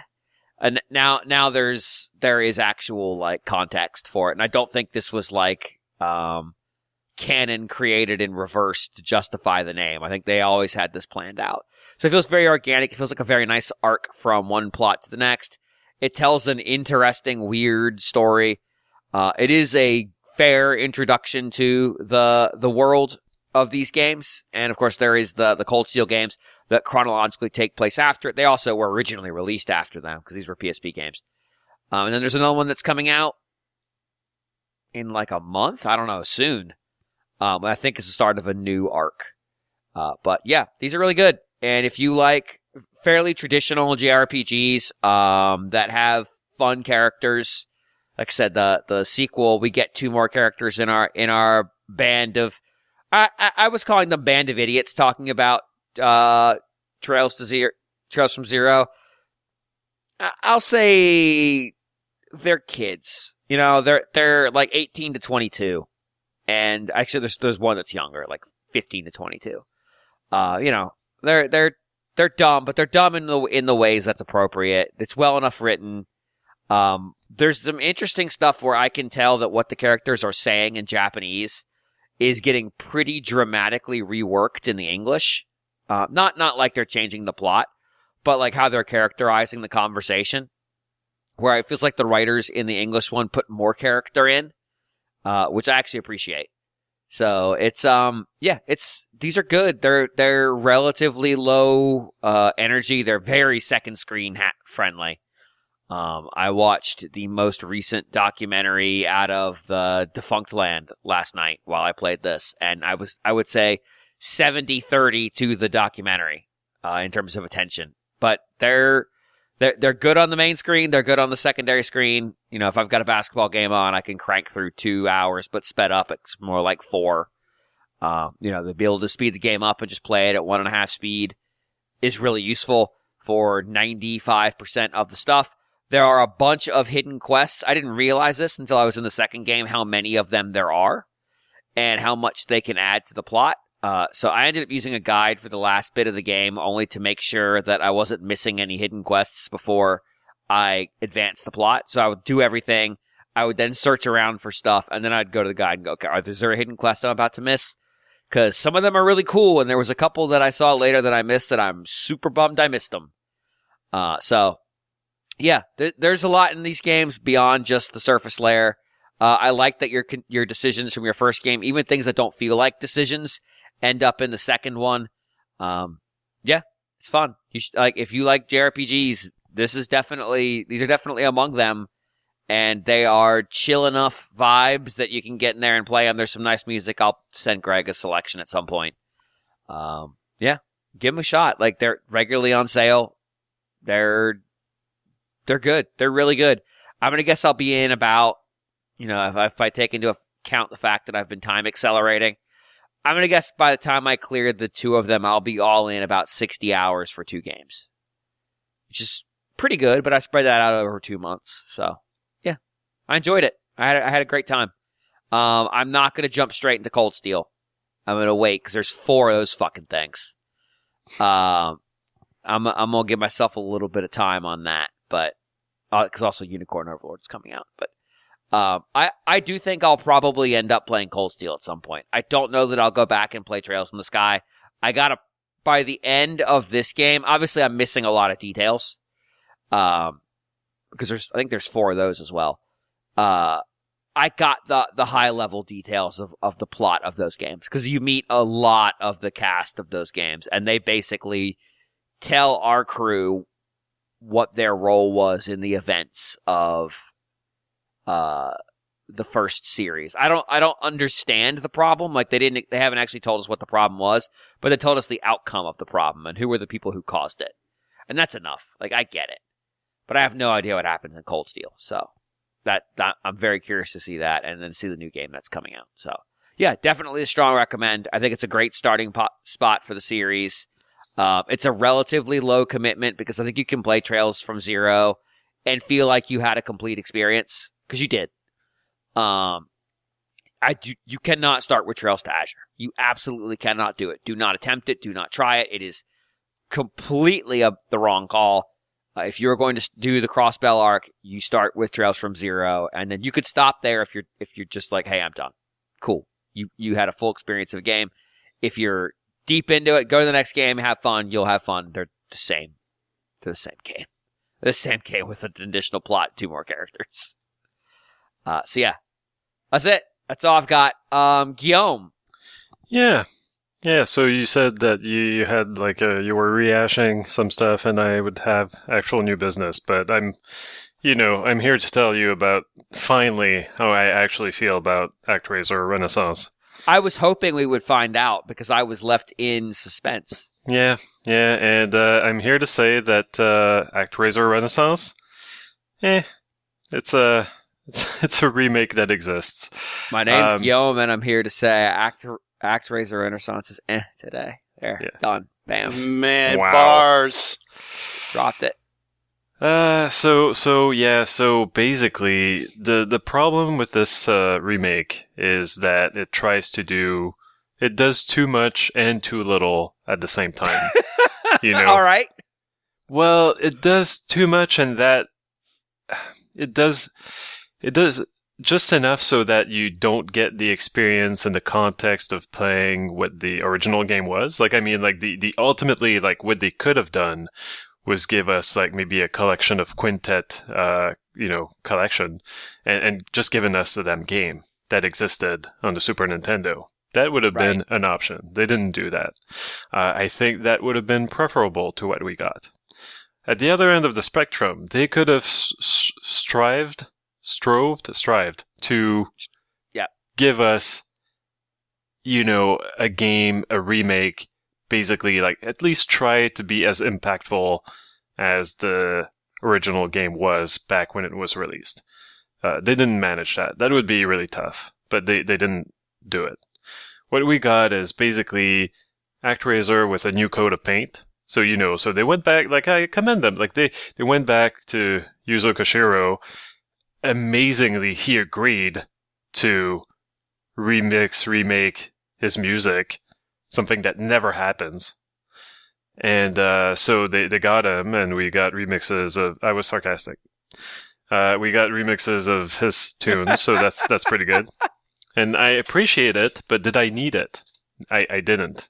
The original tunes were good, Yeah, and I think that one of my favourite things that happens with the music is actually, you mentioned last week, there's some new songs because of like the extra elements with the town sort of building and the characters. I think there's like Super Nintendo versions of those songs as well, right? Like he kind of mixed it back down for Super Famicom style.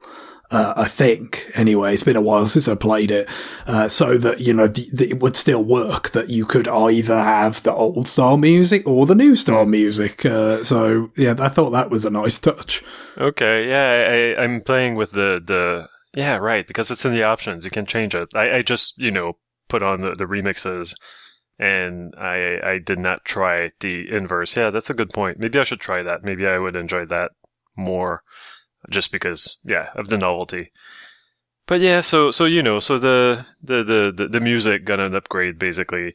The graphics got an upgrade as well, but that's kind of a double-edged sword, because by, being limited back in the day, like the certain decisions were made, and like in updating it for 2022, they made different choices. Like the game doesn't look like it did in terms of style, like this game is way more anime, and way more horny. Like I gotta say, tell me more. Like those townspeople, they were put on that earth to procreate. Look, I am a god who is keeping them safe. I feel like that would be appealing. Right. I want to see the Actraiser god on the single scene. Let's go. I'm just saying, like in the original, they almost looked. I don't want to say something offensive. Anyway, they looked, like peasants. Like they looked unwashed. No, well, they looked like God-fearing people. Very. They covered their ankles. Yes, exactly. And in this case, they don't. But also like they look, the style is what it is. Like they have these portraits that are not really animated, but they'll change the face, the expressions on the faces, but like in the very the most cost effective way possible, right? Like they'll keep the body doesn't change and its position doesn't change, the posture, but now the mouth is open in surprise and the eyes are bulging, And now for this next scene, for this next thing, piece of dialogue, then they're smiling, and so like the eyes again and the mouth change, but that's it. So that leads to sometimes less happy results, less, like it's I don't think it looks great most of the time, unfortunately. But yeah, like that kind of stuff, like this change of style where like they don't look like peasants so much anymore. They look more like anime characters. Like it changes the vibe of the game a little bit, I find. And so that's for the coat of paint, but they didn't stop at just like remaking the graphics and the music. They also added stuff to the game, and all of it feels like it was tacked on. Just stuff that you didn't really need. Now it's here. You didn't really need it. Does it really improve the game? Not really. Now there's just like this thing in it that you can do in this game that you couldn't do before, but it doesn't really improve it because the game obviously was originally designed not to need it. You know? Like, just an example, I mentioned like your character, when you're in the 2D fighting segments, like you've got a backdash move. Do I use the backdash? No. Why? Because the game originally was made so that you could basically stand in front of the bosses and just keep swinging that sword, and eventually you would beat it. Like, it's a very basic, very simple 2D fighting, gameplay. And that doesn't really change in this game, except that they give you a few more options, but it's unnecessary. They added stuff to the game that they had, but like, did they try to make it a really good 2D fighting system? They didn't. Like, this is not Dead Cells. This is Actraiser with now uses more buttons, basically. And it's kind of the same with the sim elements, like now there's tower defense. Is it really good tower defense segments? Again, not really. Did I need that in Actraiser? Well, now it's here. I guess I got to play through them, but I'm not. I don't know. It doesn't really add much to it. Like, it's not. Didn't that Actraiser spiritual successor, I can't remember what it was called, have tower defense? Soul Cresta. Didn't it have tower defense as well? Yeah, it did. And why do they keep adding tower defense? Well, because it's kind of the obvious move, I suppose. Like, well, kind of. I mean that's what they have, I guess. Like I guess. That's something it was Sol Seraph, right? Because Sol Cresta is a shoot 'em up like Moon Cresta, and so that's right. Right. Yeah. And there's another what was it called? There's another Smelter. That's another kind of Actraiser like that I talked about a little bit, and I kind of fell off. And that also has tower defense for for the overhead sim-like portions. But I can understand why they would want to add stuff to it, because in the original game, again, like, it was very, very simple. You only directed your people to like where to build stuff, and like there was no strategy to it. Like, eventually you would have to cover the whole screen. Like, there was nothing else to it. So I can understand wanting to add to those segments, but it's not, just like they didn't strive to make like a really good 2D combat system for the 2D platforming sections. They didn't strive to make really good sim gameplay in this. It's just like, well, it's kind of like the original, and now we've got this extra thing in there, and we hope that's enough to keep you busy and happy. But yeah, like, it's not great. So ultimately, like, I'm playing through it because I started it. I kind of want to see it through, but I don't think it's gonna rock anyone's world. If you didn't play the original back then, there's little interest, I find, in playing this remake. And ultimately, I kind of think that you can't really, capture lightning in a bottle twice, right? Like, it's like they managed to release Actraiser at the right time back then. Like, it was a novel idea. You can't really do that several times in a row. And it probably would have been okay if this remake didn't exist, ultimately. Like, I don't know how you follow that up, It doesn't feel like they've dramatically moved the goalposts on the quality of this product, essentially. Yeah. And you can't make it as impactful as the original. You just can't. Right. So, yeah. So, I don't know. So, it's a game that exists, and I'm playing it. And I don't recommend particularly that you do. So you would say it's a mediocre game made by professionals? It's a game. Yeah, sure. Yeah, it's a mediocre game. That's some back of the box. It's a mediocre game remade by professionals. There. Yes. Yeah. It's a game, Guillaume Bayat. Yep. Mm-hmm. Outside of that, again, I guess I'm just trying to relive the SNES days. I went and on NSO, I'm playing Yoshi's Island, the original. And I haven't really gone back to that game in a long, long time. Every time I do, I play through the first world, and I'm like, well, that's enough of that. And then I stop. And for this time, I kept going. I'm now in World 3, and I'm enjoying it. I think that I've managed to get rid of the mindset that I needed to collect everything in every stage, and that helps tremendously, because it's a tough thing to do. But one thing that I will say is that I've seen people complain about the CRT filter for the NSO games for the Switch, saying that it's not very good. And I wasn't sure what they meant. Like, I thought, well, that gets the job done enough. But playing Yoshi's Island with it, I now realize, like, yeah, it looks like shit. It's really bad. And every time, you can only turn it off when you're outside the game. Every time I start it, I forget that it's on. I forget that I wanted to turn it off. And like every time, like, ugh, this looks gross. So that's unfortunate.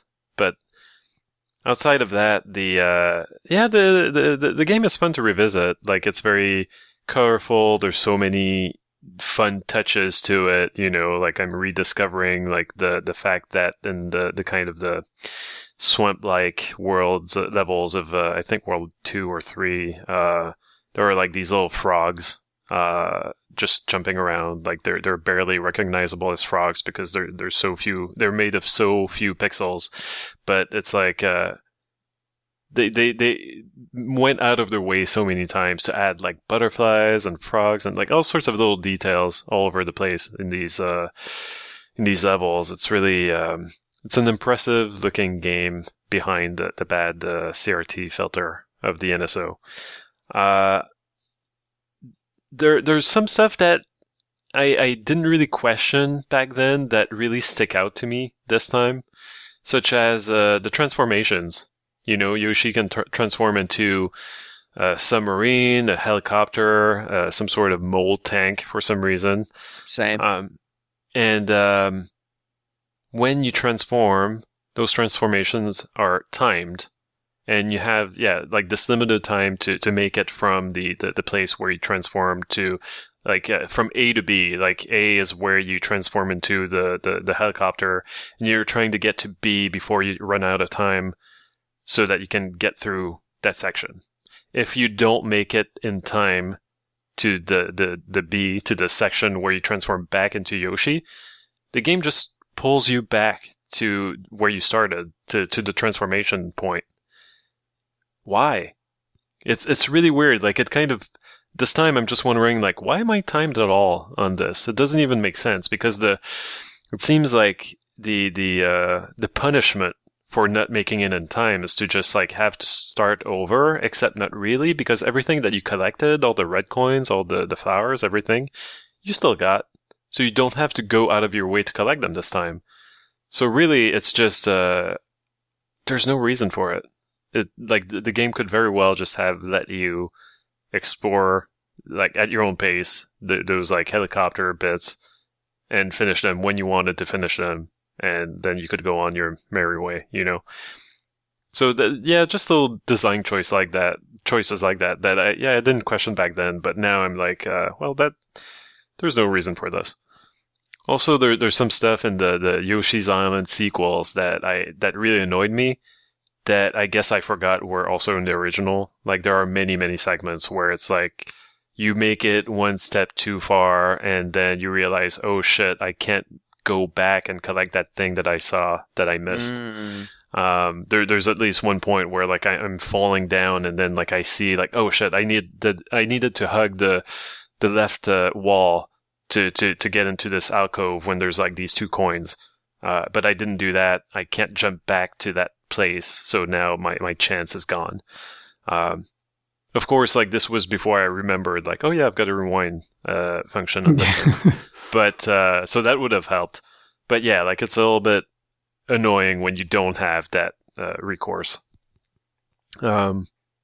And I guess what I've always said about the Yoshi's Island scoring system, I think its biggest weakness is just the fact that it doesn't reward you for playing well at all. It only really rewards you for playing perfectly. Because that's what you get something for, isn't it? Is you get, if you get all perfect scores in a world, it opens up a secret level. Yeah. So it's just like when you have that is not very compatible with what you talked about, where it's like, oh, I've missed a coin, so the best I could get is 99 now, or whatever, except because 99 might be 0, not that you could finish a level with 0, but you get my point. So it just, I think in the GBA game, there was, because they had extra secret levels, they had a sort of group of secret levels that maybe you only needed to pass like a certain score threshold that was not perfect to unlock. That would have been sensible. It's just like, okay, if you're averaging 90, you unlock the secret level. And then if you get all the perfects, then you get some other bloody thing. I don't know. Everybody's got Mario masks on, like you've beaten the special world in Mario World or something. It's just something silly. Because that's the thing. There's when you make it, if you're going to make it that exacting, that really is about having the perfect score, then you shouldn't certainly not have as much of that sort of thing as you described. I think it doesn't go together very well. And that is a problem that the mostly very faithful follow-ups kind of, because it's like, oh, well, Yoshi's Island, it was great. So you don't change that, do you? But, if it makes sense. Maybe they should have, yeah. If it makes sense, you can change it. But at least, like I said, in some cases, there were things for, having a good score, if not a perfect score. And in other cases, like, oh, well, I can't get 100 on this run, but in some of them it'd be like, oh, but I can bank the fact that I finished the level with perfect health and with all the flowers. And I can do the coins another time. So there was some progress, but again, probably not enough, because it's like, oh, it's this, it's this sacred thing that you don't mess with. We as, people who the development has been farmed out to certainly shouldn't go messing with it, kind of thing. Yeah. And, so I'm in World 3, so I'm, like there are the monkeys spitting watermelon seeds at you. It's very cute. It's a funny idea. But eventually the monkeys are hanging out on, on vines and are dropping like bombs, like missiles on you. As they do. Yeah. So I just find myself thinking, like, who's arming these monkeys? What's going on here? These are questions that I didn't ask myself back in the 90s. 1 million monkeys in an arms factory, and eventually someone will create explosives. Yeah, I guess we should be really scared because they're kind of a pain in the butt. Yeah, it's less of a video game and more of a vision of a future to come. It's the prequel to Planet of the Apes we were talking about. Yes. Yeah. Oh yeah, it's coming. The apes of the wild or whatever game.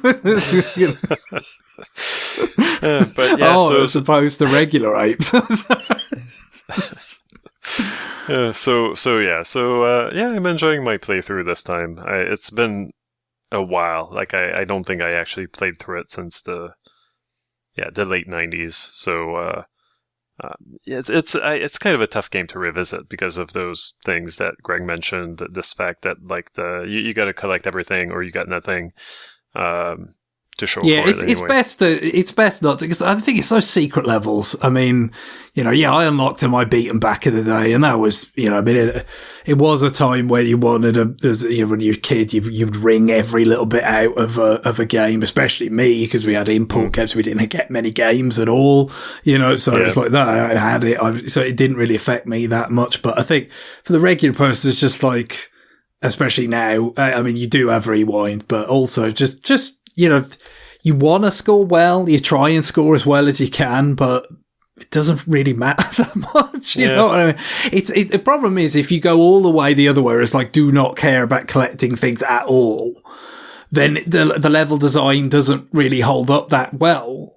As a result, because it is so premised around your curiosity. If it's just like you sprinting through it, you just miss a lot of the touches, a lot of the actual way it's laid out, so it's predicated on you having some level of investment in scoring well. But, so it's kind of like just, the best balance, I think, and this is why this should have been encouraged. This is what should have been incentivized, is to aim to score well, but not perfectly. But, like I said, it wasn't the ethos of the time, was it? It was very much just like, let's, make things as tough to find as possible and have people, fucking ringing up the tips line or whatever bullshit was going on back then, just, yeah. This whole conversation reminds me of a funny anecdote that I kind of forgot until now. But, like, Yoshi's Island, this game, I didn't own personally on the Super Nintendo. I borrowed it from someone at school. And I managed to do it. Like, I managed to unlock all the secret levels and finish them. I had, like, the 6 stars on the title screen. And, so I had done it. But, like, he and his brother, like, had the first 2 save file slots. And so I had the third one. And I finished it and I was like, I want to keep playing this game. So I deleted my own save file. And of course, I didn't have the Steam to go through all that again. I didn't go and finish the secret levels and everything, like unlock and finish the secret levels. And then I hand back the game to him and I tell him this. And he's like, he looks at me and like, he's like, why did you do that? Why did you erase these secret levels? And I didn't recognize it at the time, but I think that probably the look he gave me was like, I was the biggest fucking idiot he had ever seen. Just like, what the hell? Like, I'll never unlock these. You did it, and then deleted them, and then you hand me back this cartridge. Yeah. You should have just said, it's nothing to me. That's the thing. He just instantly recognised the truth that you didn't want him to have the joy of playing that level where you have to survive in the lava by being perched on Poochie. But so I admit I didn't really think about him at all when I did that. But like I recognize my mistake when he told me, and I was just oh well, sucks to be you, I guess. Oops. Sorry, amateur. Good. Oh, well. It's advice for an age. Anything else, Guillaume? No, that's it. All right. Well, Greg, could you wrap us up? Sure, yeah. First of all, there's a couple of NSO things that I actually just thought of. First of all, we didn't mention the fact that Mother 3 came out in Japan, which was their equivalent for all the rare stuff, I guess, because they wouldn't be particularly jazzed about any of that. So, yeah, I've said before, I never thought that would happen. I thought they would withhold it from their Japanese players because they wouldn't want to have all the complaining. So I commend them. I am very glad to be wrong there, because I think... I know it wasn't a huge seller or anything because it was a couple of years into the DS at that point. So, very much, I know they kept supporting GBA longer in Japan and so forth, but the spotlight had very much moved away from GBA. So I can't imagine it sold that many, but there must be people that played that game in Japan when it was a GBA cartridge that would like to revisit it in that fashion. And I don't think that should be denied them because people are going to complain about the fact that this, probably would be no small task and not a particularly economic one to like incorporate a fan translation or to have a new of their own translation or any of that. They shouldn't be denied in Japan the chance to play it just because, everybody's going to whine about it outside of Japan. So I'm happy to see that, at least for the sake of those people and for anybody else that's maybe, it passed them by, even in Japan, because again, it wasn't like the most important or spotlighted release back then. And if they might have discovered the series later through things like Virtual Console and NSO over there. So yeah, that's kind of, I'm sure everyone has taken it beautifully well and have harboured no ill will to the Japanese players getting to play it. But and the other thing I was going to mention is, of course, we were saying about Game Boy getting blanked, but I do think there's a decent chance that with that Pokemon Presents, is going to be shortly after this episode is published, isn't it? On the 27th or whatever. There could be something there, couldn't there? I mean, Guillaume already mentioned Pokemon Pinball in the predictions episode. That'd be nice, but there's probably other such options, for like spin-offs and stuff.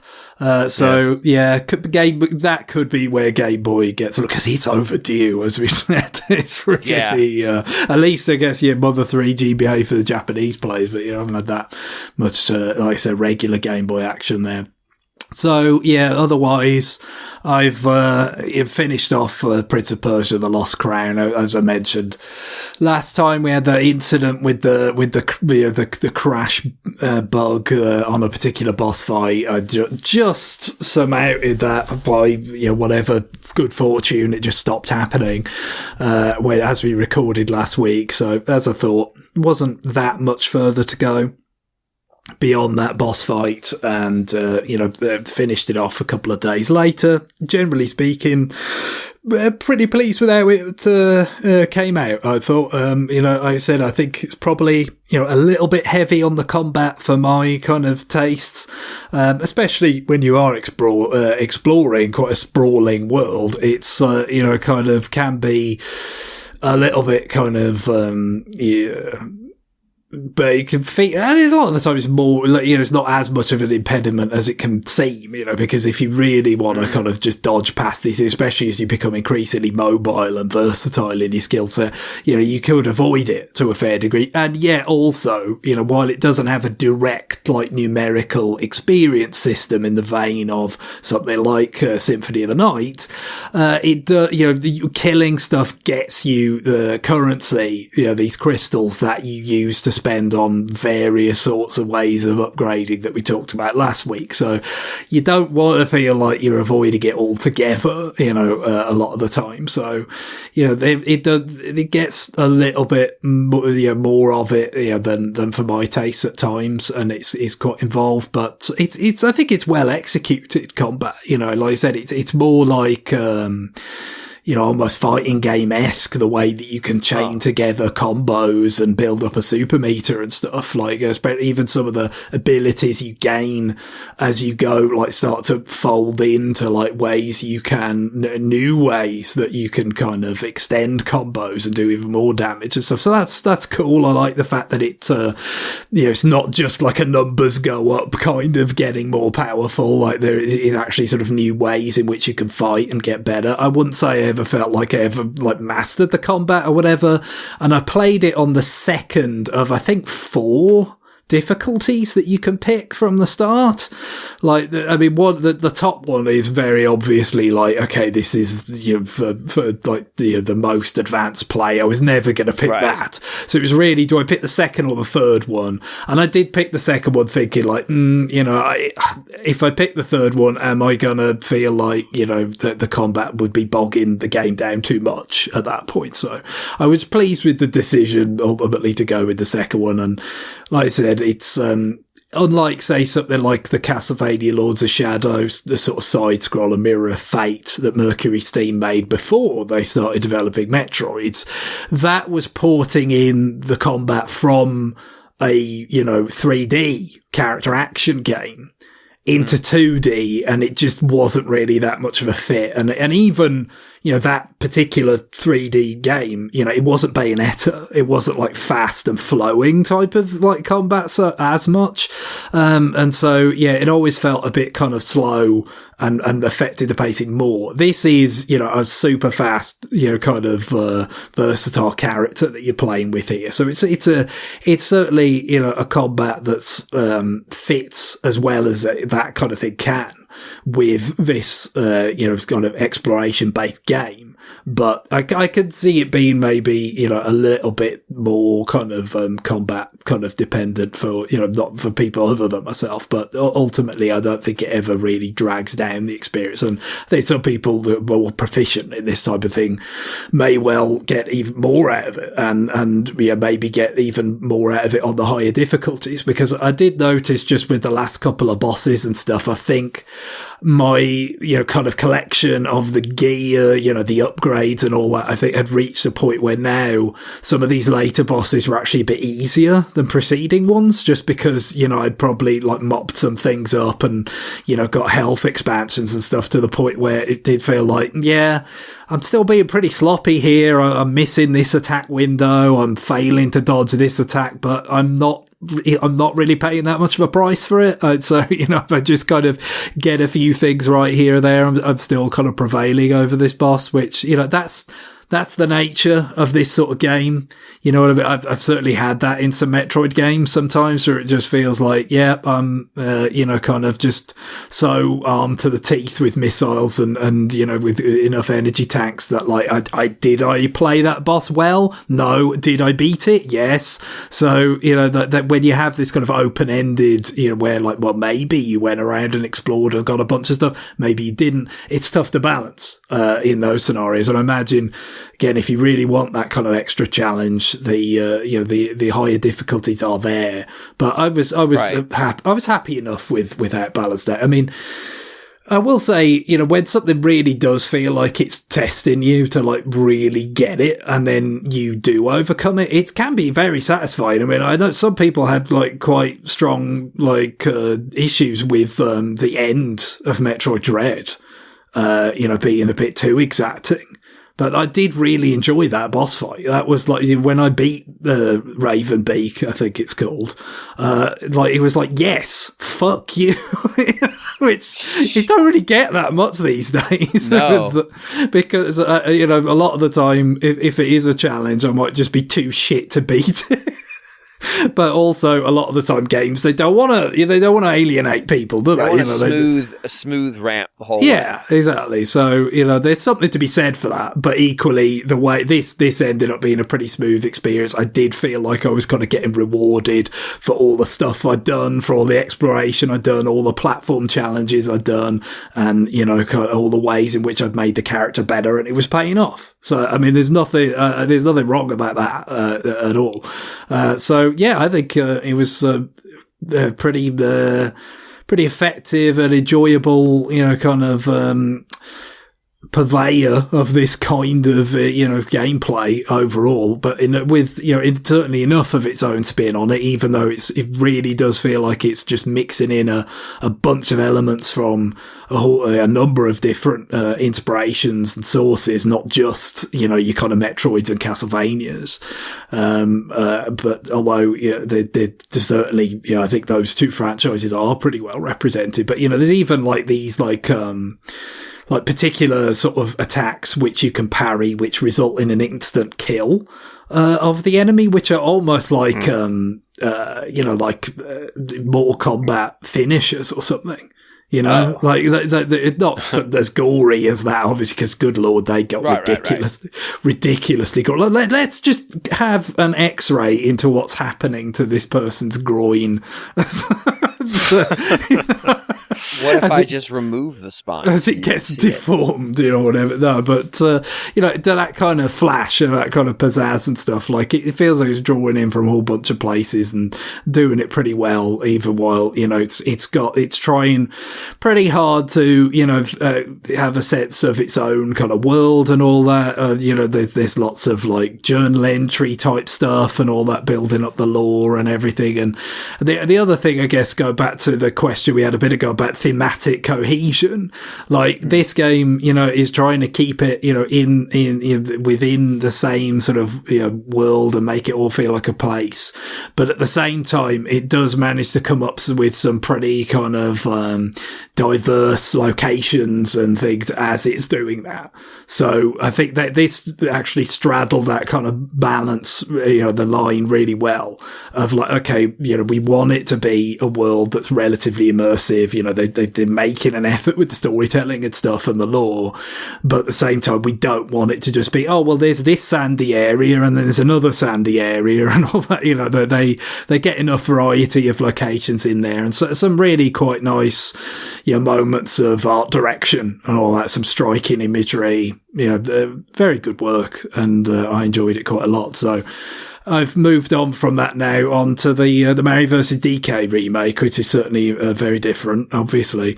But you know, there's not a lot to say about that at this juncture because you know, early on, it's really gentle. You know, I think presumably I played the GBA version in about 2007 probably when I got the cartridge dirt cheap. So, yeah, the memories are not that precise because I've not really played it since, but I'm assuming it was always that gentle. You know, it's just like a kind of a slow ramp up. And I think it does eventually, you know, get a bit more complex in terms of the puzzling.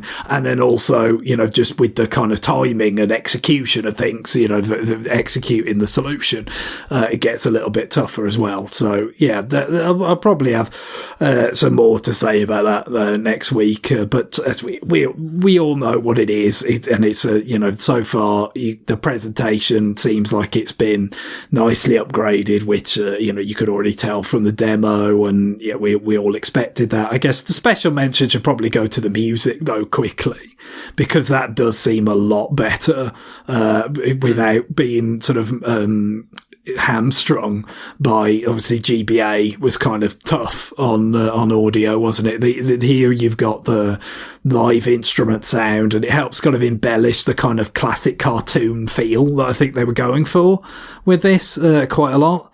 And also there's a bit on the menu when you kind of on the like level selector, or there's like some of these interstitials when you finish a level, where there's this just little bit of chill guitar that's like, oh god, that sounds so much like Wave Race Blue Storm. And then of course, oh well, it would, wouldn't it? Because NST did that and the original Mario vs. Donkey Kong and this remake, seemingly. But I'm wondering, like, was it always like that and you just couldn't tell because it was the GBA?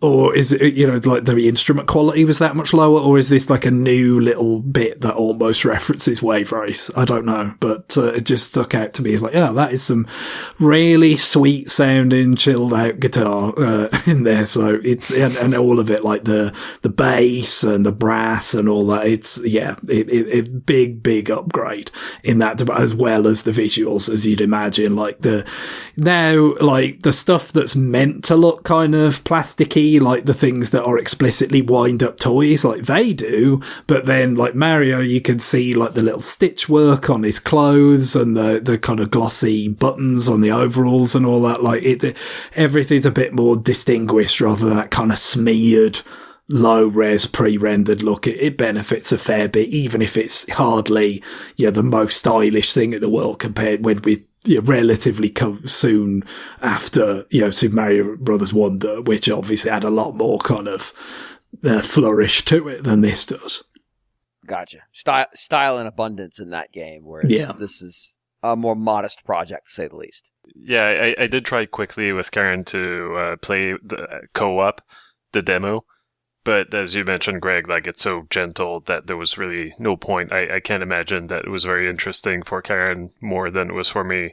Like so the other player plays as Toad and basically can do everything that Mario can. So it's just you're solving the stage together, I suppose, except that you can't really do that. You know, like there's basically one way to get through the stage, the puzzles. So. It's a little bit pointless, but maybe later on, maybe there are more opportunities to be like, aha, like we can solve this quicker if you do this and I do this. Oh, and also, I think with because I mean, the levels are kind of split in two, aren't they? There's the phase with the key, and then there's the phase where you get the little Mario toy. Yes. And from what I've seen with the co-op, because I've not tested it myself, it like when a second player is present, there's an extra lock on the door. Like you need a second key as well or something. Oh, so. I don't know. Maybe this is something that happens with co-op later on, or whatever. But it sounds like it's not in the demo. I don't think because basically one person needed to get through the door, and the other person was just warped to it. Oh, okay. Yeah, I don't know. I definitely saw something about co-op having a silver key to go with the gold key or something, but that might be limited to certain levels or something. I sort of thought, well, that actually sounds like more like it would have been modified more than I might have expected. But yeah, co-op was always a little bit of a strange choice for this. I mean, if you were doing a sort of Mario versus DK style game, but new, designed from the ground up, with co-op in mind, that'd be one thing. But when you're doing a remake, it's as an adaptation. It seems like a bit of a strange choice. But there you go. Yeah. Cool. All right. Any other last jump-ins? There's just the one thing I will say. I'm not really playing anything super new right now, but the thing I will say though is that once again we are prophets because Ninja 5.0, which I briefly mentioned. Oh, you're right. Yep. Which I briefly mentioned playing a couple of episodes ago. That is being re-released by Limited Run Games for the Switch, PlayStation 4, and PlayStation 5. How does it feel that the copy you undoubtedly paid thousands for in your search for legitimate physical copies is now being devalued? Well, I mean, it's just the way the game goes sometimes, you know? You search for something like that, you buy a legitimate physical copy at a flea market, and the bottom falls out, you know? That's the way. It's a boom and bust business. What are you going to do? Well, what I'm going to do is I'm going to ask Greg to give us some music to conclude the show. Sure. So I thought we'd go for something related to the NSO offerings. And I did notice when one of my favourite things about the way the NSO apps are kind of presented is seeing the wall of box arts from the time, including things that have ceased to be relevant at this point. Like, for instance, the Pokemon trading card game box art that promises exclusive trading card inside, or Castlevania Legends touting its Super Game Boy support, for instance. But Killer Instinct has a CD. Exactly, that's where I'm going. So it's like, of course, with the Super Nintendo app, Killer Instinct on there, the big thing on the box art is Killer Cuts CD included. It's like, I had that game and I had the CD. Puerile. I had the CD with it because I imported that from North America. I don't know whether they included it with the PAL copies. But I thought, I remember that CD. I'll, go back, and find, kind of what those actual sort of treatments of the songs were and pick something from it. And so, it was actually quite a trip. Did you manage to find something that was not offensive to anyone? We'll see, I suppose. But I've gone with Saberwolf stage theme, which is called Tooth and Claw. Now, it was funny though because I just kind of realised listening to it, it's like, I remember this. I definitely heard this quite a few times. Because it's different from the version in the game. They've kind of added like a big long intro to a bunch of them, and so.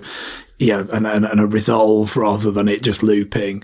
But, I remember, I've heard this quite a few times, but probably not for, since like maybe 96 or something, right? And then the funny thing about it is if you listen carefully, it finishes with like this sort of like cackling, which I'm pretty sure is just what they used for Gruntilda in Banjo-Kazooie years later.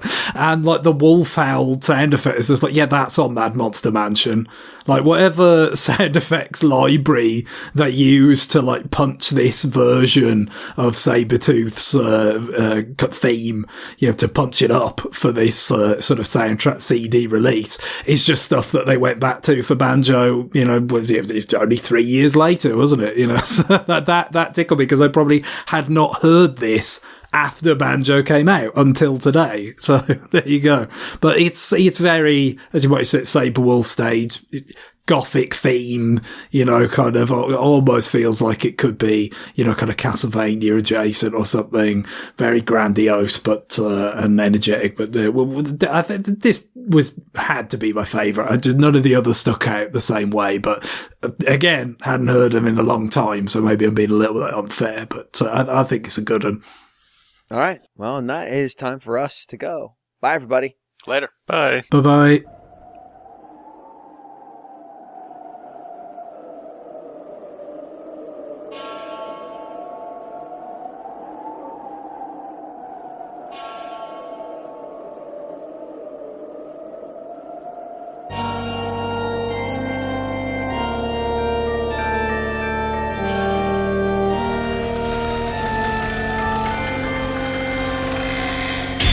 Ha ha ha ha ha ha ha!